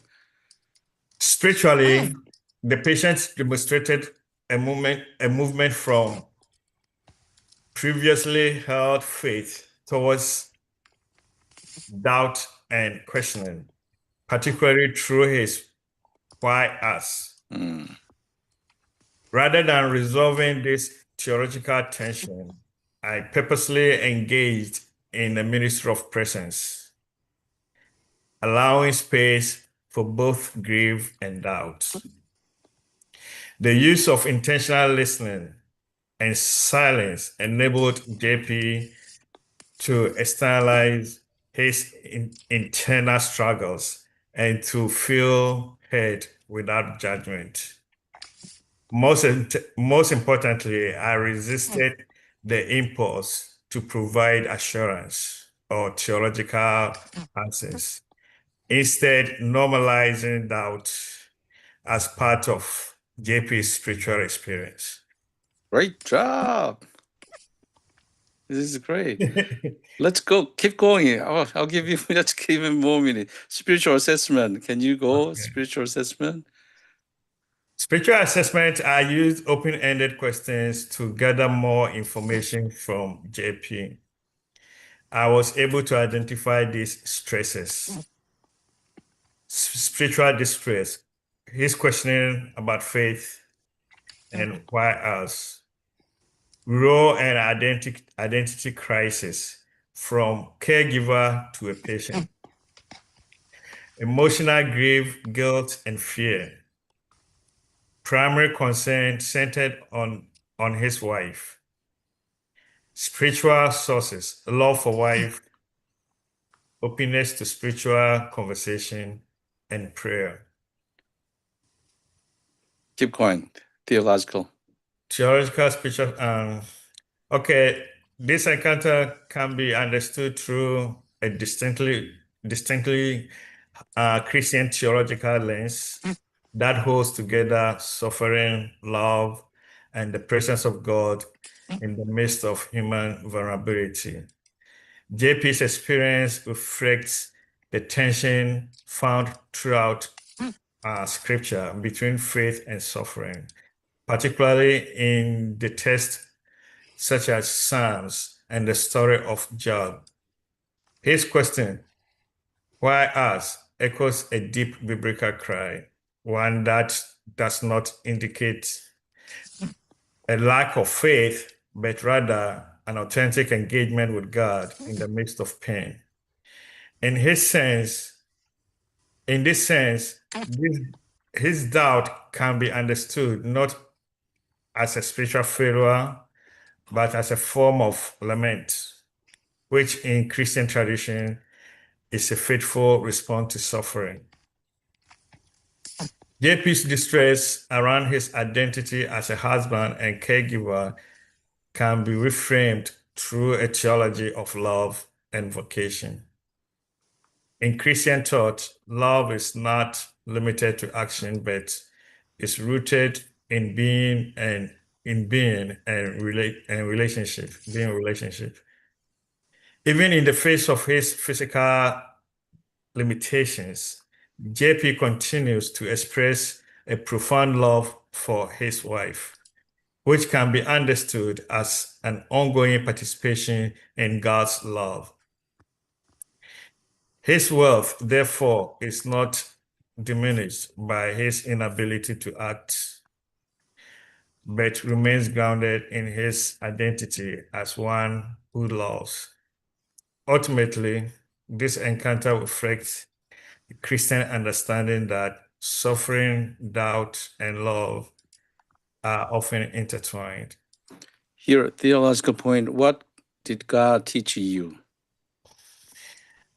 Um, about you? it's teaching about love. Love. Great. That is it. That is a key. More, the second paragraph is more like an analysis part. You can move to analysis part, which is great too. All right, let's go to your note. Note is beautiful. Go ahead. Your note. Charting. Okay. The patient is 57-year-old white male diagnosed with sepsis. Patient is experiencing significant emotional and spiritual distress following admission. Patient expressed deep concern for his wife, who is recently diagnosed with cancer. Patient is struggling with feelings of helplessness due to his inability to fulfill his role as her caregiver. Patient became tearful and voiced doubt about his faith, questioning why this situation was happening to them. I provided compassionate listening and created a safe space for the patient to voice his doubts and uncertainties. The patient moved from acute distress to a calmer, more grounded state. Patient expressed gratitude and openness to further spiritual support. Beautiful. Group, what do you think?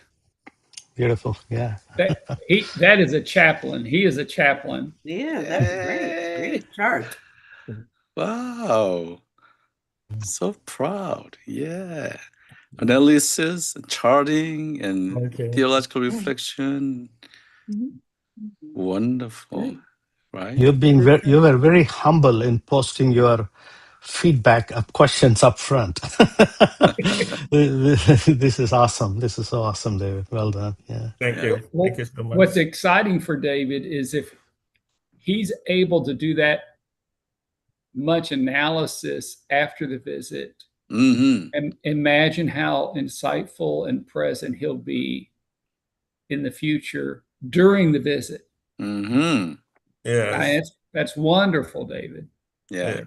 Thank you Action, so much. reflection, action, David. Great Action, job. Yeah. reflection. Yeah. Thank you so much. I was a little bit, I was doing my best and I learned a lot from you as my peers. I mean, every time you were presenting your verbatim, I was looking into it, trying to understand what you are doing and why you are doing, and that really helped me in coming up with this. Verbatim. It was all through your help, through your previous, your sharing of knowledge that has helped me to be able to do this because, as I always mention, I'm very, very new in this field, you know. And I didn't do anything similar at all. It's such ministry work a little bit, you know. But I'm glad to be to be with you in this group and learning so much. I don't think I could have done this anywhere else without your support and your sharing of knowledge. David, you did great job. And Thank you. your charting is basically communication with other professionals, social Yeah. workers, nurses, doctors, psychologists. If I am one of professionals, I will see that this chaplain did a great job. Yeah. This 7 line, 8 lines, this is, and then sometimes I feel, okay, I'll go follow up with this patient. This is wonderful. And something happened, I will call David. Chaplain Thank you. David. Thank you Yeah. so much. How is your feeling right now?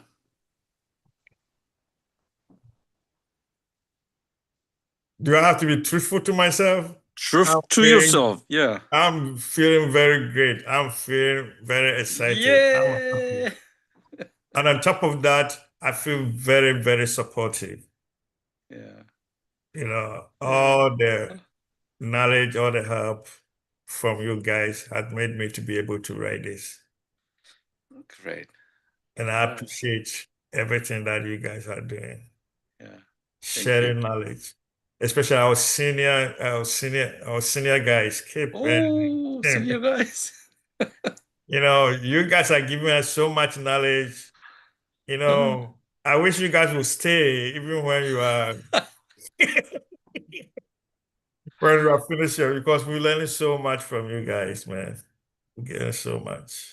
It's a great comment. Thank you so much for your. We learned from you today, David. Yeah. Oh, yeah.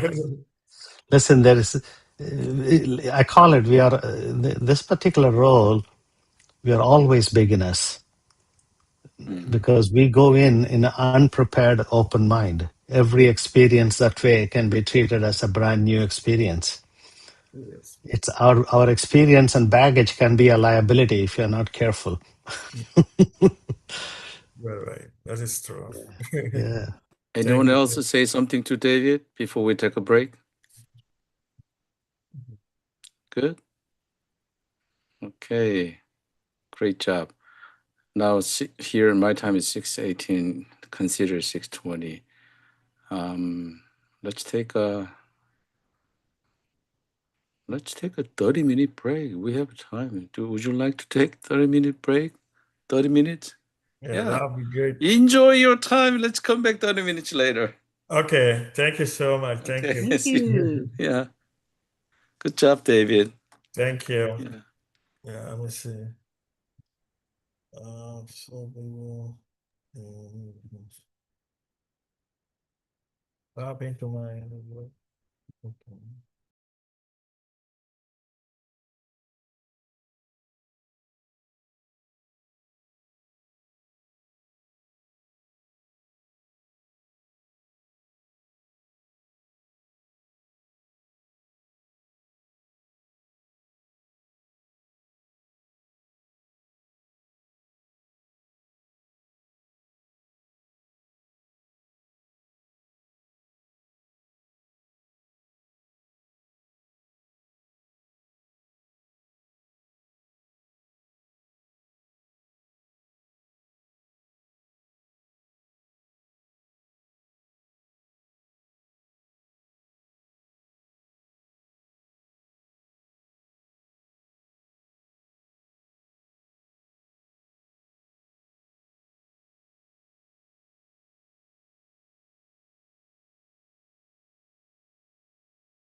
Welcome back.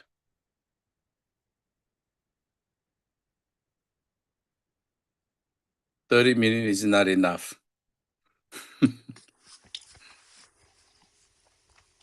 Okay. Let's catch up.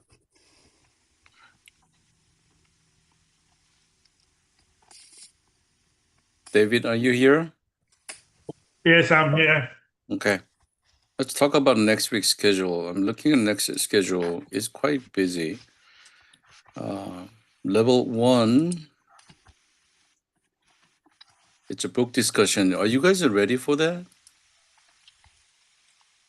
Can you raise your hand if you're ready for book discussion? Okay, Caroline. For next week, is that? Yeah, we have a next week. The following week, we have 2 weeks. I can do next week. You can next week. And I was going to do the chapter on prayer. I Chapter. don't think anybody has claimed that yet. Yeah. Anyone claim that? Yeah. David has a next week third verbatim. Yes. Yeah. So you're quite busy. So analyst, can you do next week book discussion? Sure, I can do that. Let me see. I know I had picked one out. I'm just trying to get back to what I had. I can be ready. You ready? Okay. I'll put your name here. Uh-huh. And how long will we have for that? Just I think a 40 minute to 50 is, yeah, 50 is okay, okay. great. Reasonable. Sure. And hold on one second. We have a 4. So maybe we can skip another. I think I have my fourth verbatim Right? sometime next week or the week after. So that's well, okay, right. Next week, fourth verbatim. How about you, fourth verbatim? Mm-hmm. Fourth. So this is what I see. Next week will be kind of tight. 2 book discussions and 2 verbatims. Sounds good? Okay, we can schedule next week as we come. Any other questions? Okay, yeah, let me just confirm. Both Caroline and I are making book discussions next week. Mm-hmm. Okay. Sounds good. Yep. And then April 23rd will be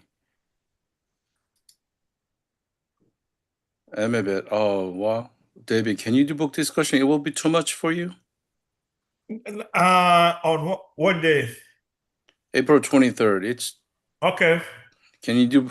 There will be your fourth verbatim and book discussion. It will be. Yeah, I can do that. Yeah. Can you do it? Yeah, I'll feel more comfortable by then. Okay, I'll put you in David's Yeah. book discussion. Yeah, we plan to have some fun time, and it always happen. We can't control something happen. We live by it. Yeah. So that confirming that next week has 2 book discussion and 2 verbatim. And then April 23rd will be David's final verbatim and David's book discussion. Yeah. And Amabed will be then. Amabed is not here. Amabed, you okay? Yeah, Amabed says okay. I know I have a question as well. Yeah, what is it? So you've sent a book discussion handout. Should we be using that for the discussion? That's my preference. Okay. Yeah. All right. But don't put you in prison. Just be yourself. If Okay. you find a different way to better, yeah.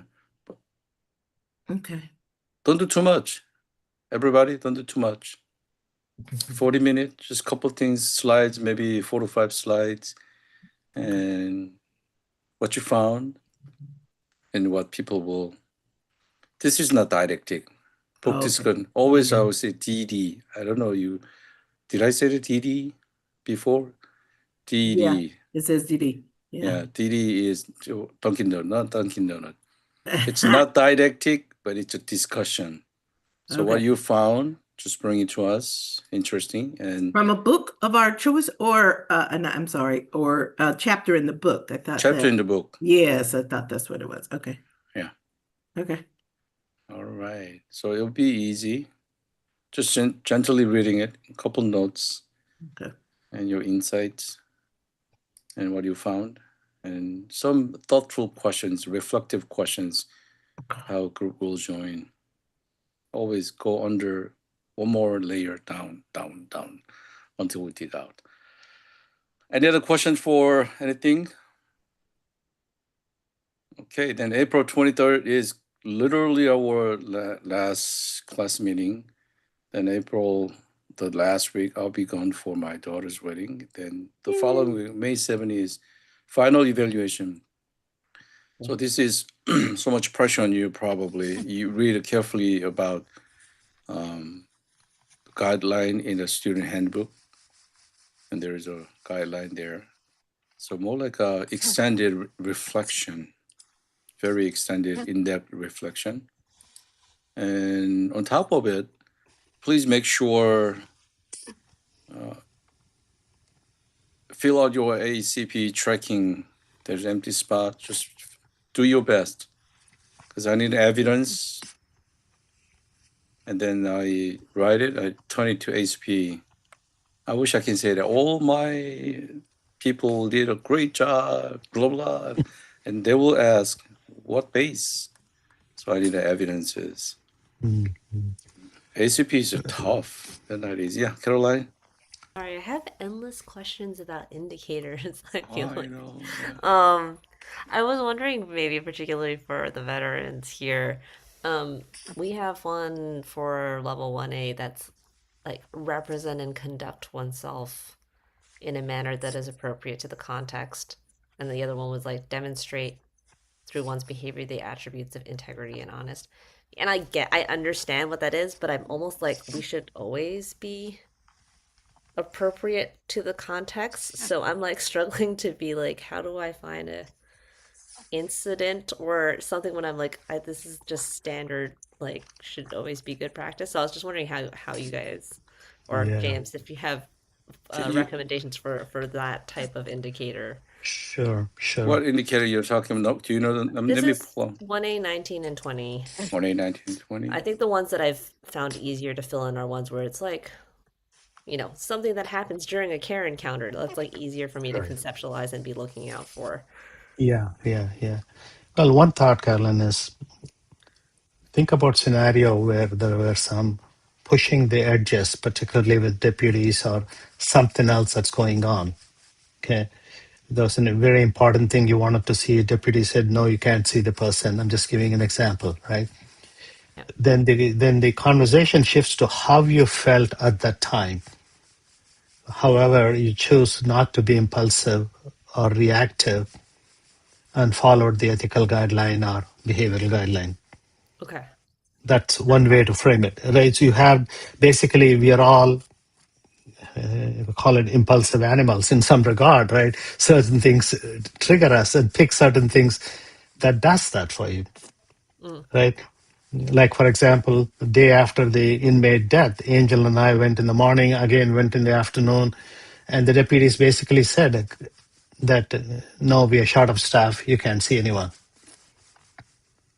Right? Here is there's a bunch of guys who saw a living being just dying in front of them, and they're all dying to be seen by a chaplain, right?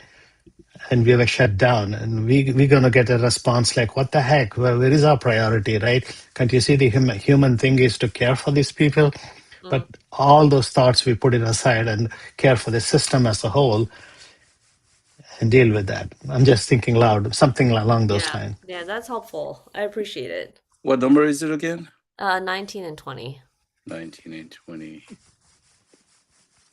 This is another guideline that I have.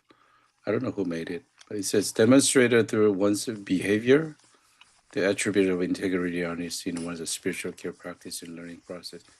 It said integrity. Can you show honesty and integrity in care or learning? That's a sub question. Yeah. Does it help?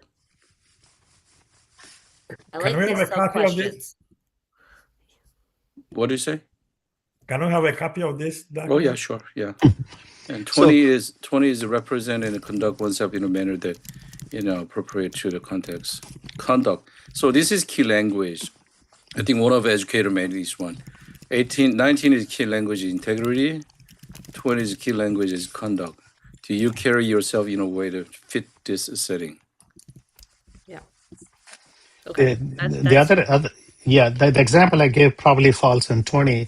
For 19, you can think about institutional integrity. Why CI is, although you may not agree directly with it, you feel you have a different view, you decided to uphold the integrity of the CIC.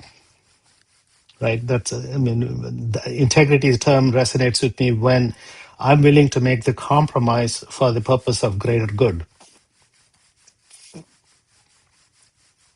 if it helps. Yeah. Thank you. Okay, I'll send it to level 1, Caroline and David and Annalise and Amabeth. Can you hear me? My voice is going.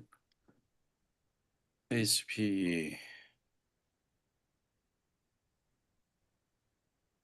Okay, let's wrap up our meeting today. Let me send it to you guys first. Are you going to send us the next week's schedule? Is that what you're doing? No, not next week's schedule. I'm gonna send it to level 1 about Oh, I mean, okay. outcome. Hopefully, it will help you some. To be honest with you. Sending the updated schedule too, that would be great. Oh, updated schedule. Okay, sure. Thank you. ACP language is strange. It's very strange to me too, and I don't like it. I don't like. But it's a guideline. The guideline is needed. You guys have to know this story.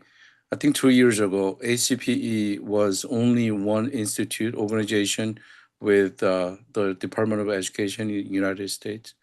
So they only authorize us to teach CPE. And then they are digging. Yeah, we are the only one institution teaching CPE and high level of teaching. And then something happened 2 years ago. They're digging into all our kind of how did you guys evaluate your students? This is like a post-grad study, we said. And all individual is different. And we have our guidelines. We show it to them, not me, ACP. Then Department of Education brought a lot of questions. So we hire a bunch of professionals and lawyers and study, and then we faced, oh my, we're gonna lose that credential. So before losing credential, ACPE left Department of Education willingly because it's better than just kicked out of the system. So now what I know is ACP is preparing better language. So this outcome is part of that result. They made it some better languages. So we feel, what is this? Okay, this is good. But this is more, I don't know, about Bloom's taxonomy. That's an educational kind of method. It's a Bloom's taxonomy method. So it's like a building up educational method. Ask a question, James. Yeah. Yeah, you mentioned about we are the only one organization.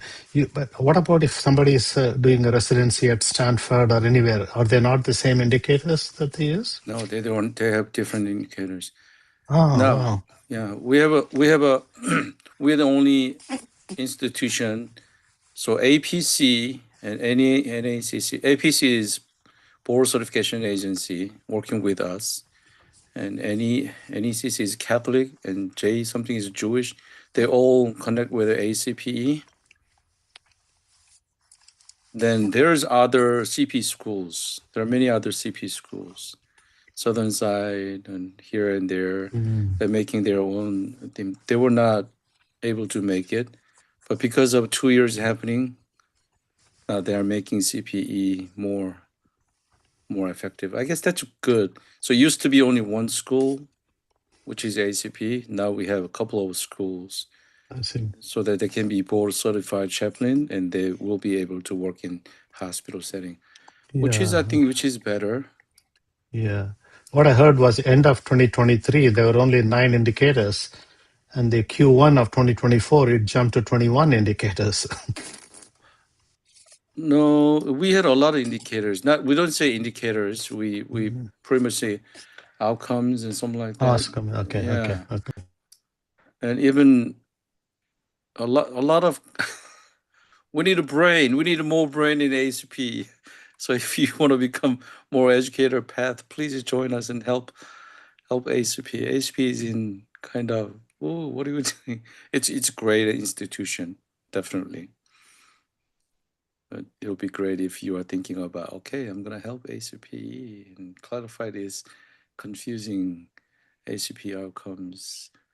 This is a reduced one. It was more than this one, actually. Indicator is more and more, and we reduce it. Even me, we used to have a 67 each category indicators. That means we have to write 2 or 3 papers each indicators. So, and then reading 67, 3, 4, 5, 6, 7 is redundant. Same questions here and there. So they started, they cut. So this is something happened. They started, they cut. So I don't know who did it, but we hired lawyers and some professionals, evaluators, and it happened. That's back history. I don't know, they all help, but this is what happened. Okay, 7:06. Let's wrap up our time. Close your eyes. Imagine that there's a music is playing in your mind.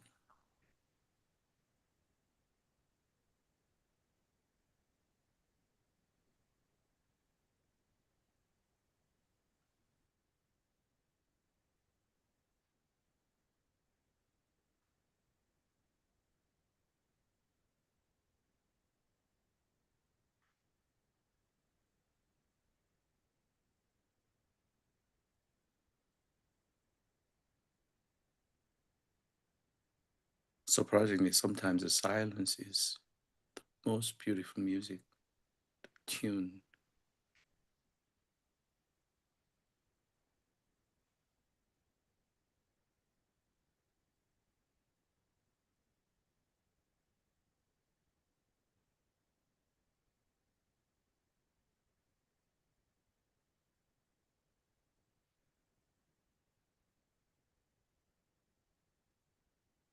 Music also creates energy.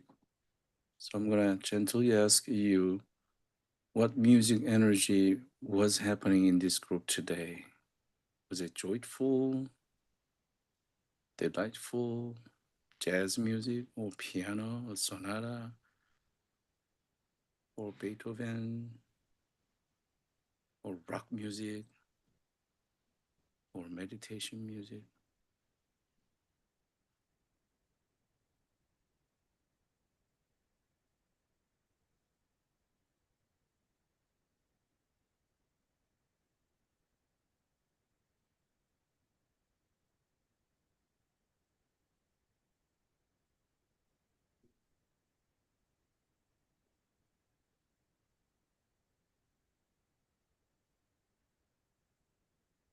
Now be ready to make this tune and music in you turn into words.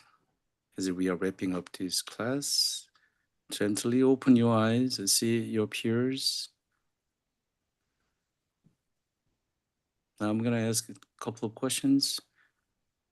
How was your music today? Satisfied, dissatisfied, finding new things? Oh, we have so many things happening, right? Anything that you comes to your mind in music, let's share with the group.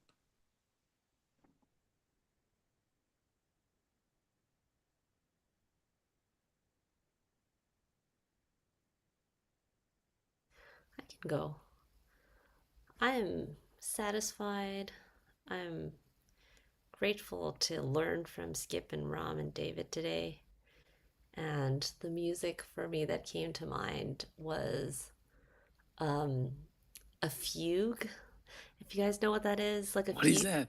Okay, so sorry, I'm a classical music nut. Oh, yeah. A fugue is where there is one line of melody that is usually started in one voice. So this can be like in a choir with multiple voices, or in even a piano piece or whatever, where you have two hands. But basically, one voice will start, and then the next voice comes in singing a variation on the same melody, and then the next voice comes in, and like Bach is famous for fugues, and they just harmonically fit together with people coming in one after another, and they can stack harmonically with people taking turns and doing little riffs off the same melody. And I was just thinking, this is this is what I think of with this class. Like we all have our own version, but we're all and Yeah. we take turns coming in, but we're building something together that is harmonically cohesive. So sorry, that was a little nerdy.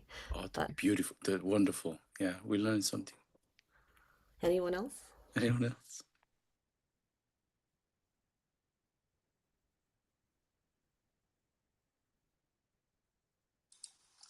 Caroline, thank you. I heard you say that I feel like it's kind of like the sound you heard was a fugue. I don't know if I said that right? That allows for a multitude of voices and harmony. Did I get that right? Well, good. I want to join that because, well, that's kind of how I understand jazz. So I'm a straight ahead jazz person. I used to have my own radio program. Yeah. So I did nothing but like black women jazz vocalists. So the sound, but I did hear the sound, I could hear it was jazz similarly. I've written a piece before and published it called Jazz as a Model of Democracy. So I think that what we heard here was very democratic, right? And democracy for me means, everybody plays their part, their own instrument, and um, we find a way to do that harmoniously. So similar to what you were saying about the fugue. So anyone else? Beautiful.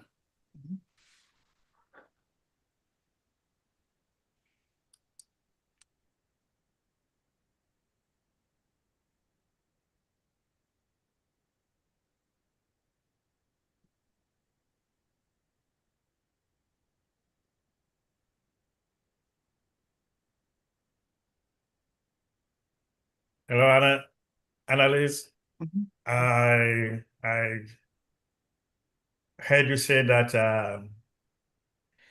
you like which music? I forgot. Jazz, Yeah, jazz, straight ahead jazz. jazz. Yes, yes. Yes, and that you feel happy today to be with this team. Mhm.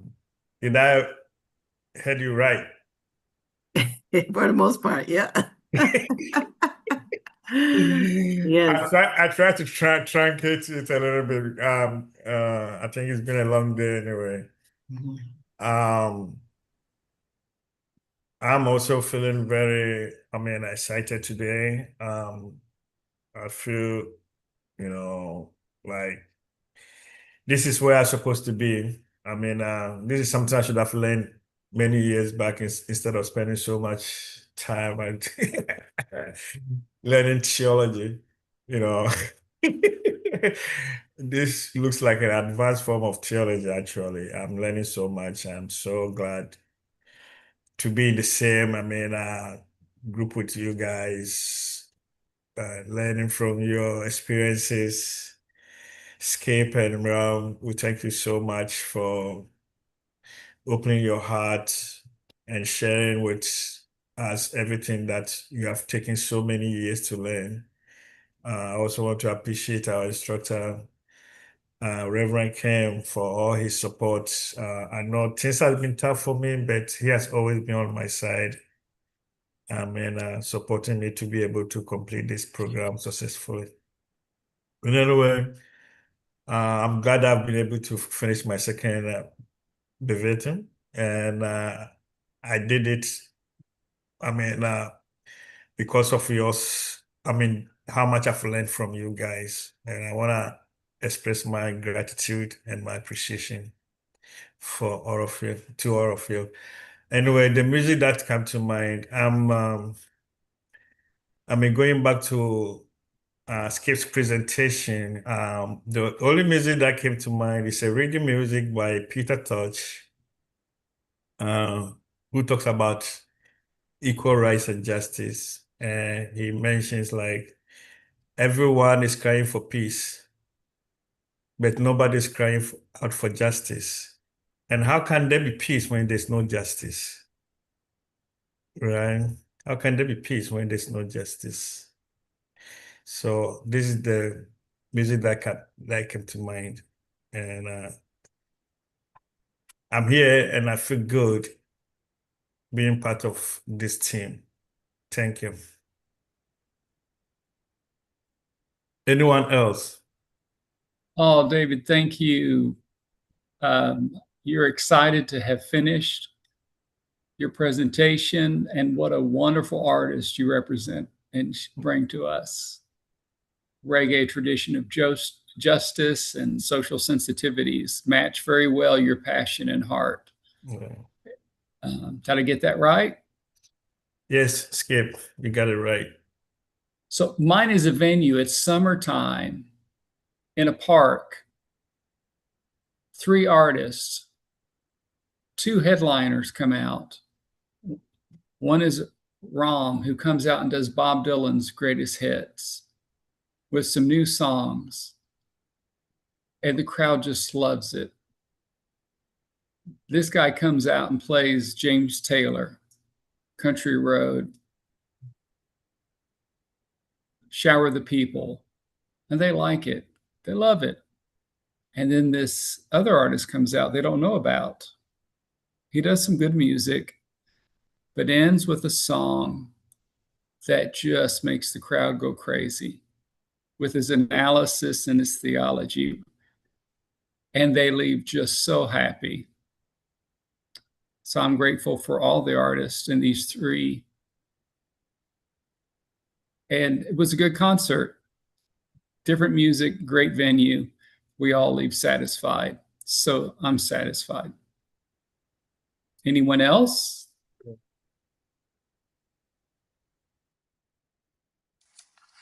Well, Skip, I heard you're satisfied. That's awesome. And you also were beautifully connecting to different musical themes and different artists to each one of us. That's creative. Well done. That was beautiful. Did I summarize that well? Okay, thank you. Well, I don't listen to much music. When I listen, it's usually Baroque. And particularly, I think about Vivaldi, Four Seasons. You know, in our chaplaincy days, we go through 4 seasons, sometimes in the same day, sometimes during the same visit, right? And and listening to that kind of music in a closed eyes and concentrated way is letting us connect with our emotions at that time. And that came out today very strongly, Skip, particularly your presentation. Yeah, I just saw internally my emotions go. I just wanted to hug you and wanted to be with you. And there are so many things I internally noticed. And David, you were so apologetic up front. And when you were presenting, wow, that was like a music, the entire orchestra blowing up. It was like a symphony, right? And that's such a delight. No, I had a very satisfying day. Thank you. Thank you. And of course, we miss Emma Beth, and I wish she were here, but hopefully she is always was in our thoughts during this whole day. Thank you. Thank you, guys. Thank you, Emma. I play harmonica.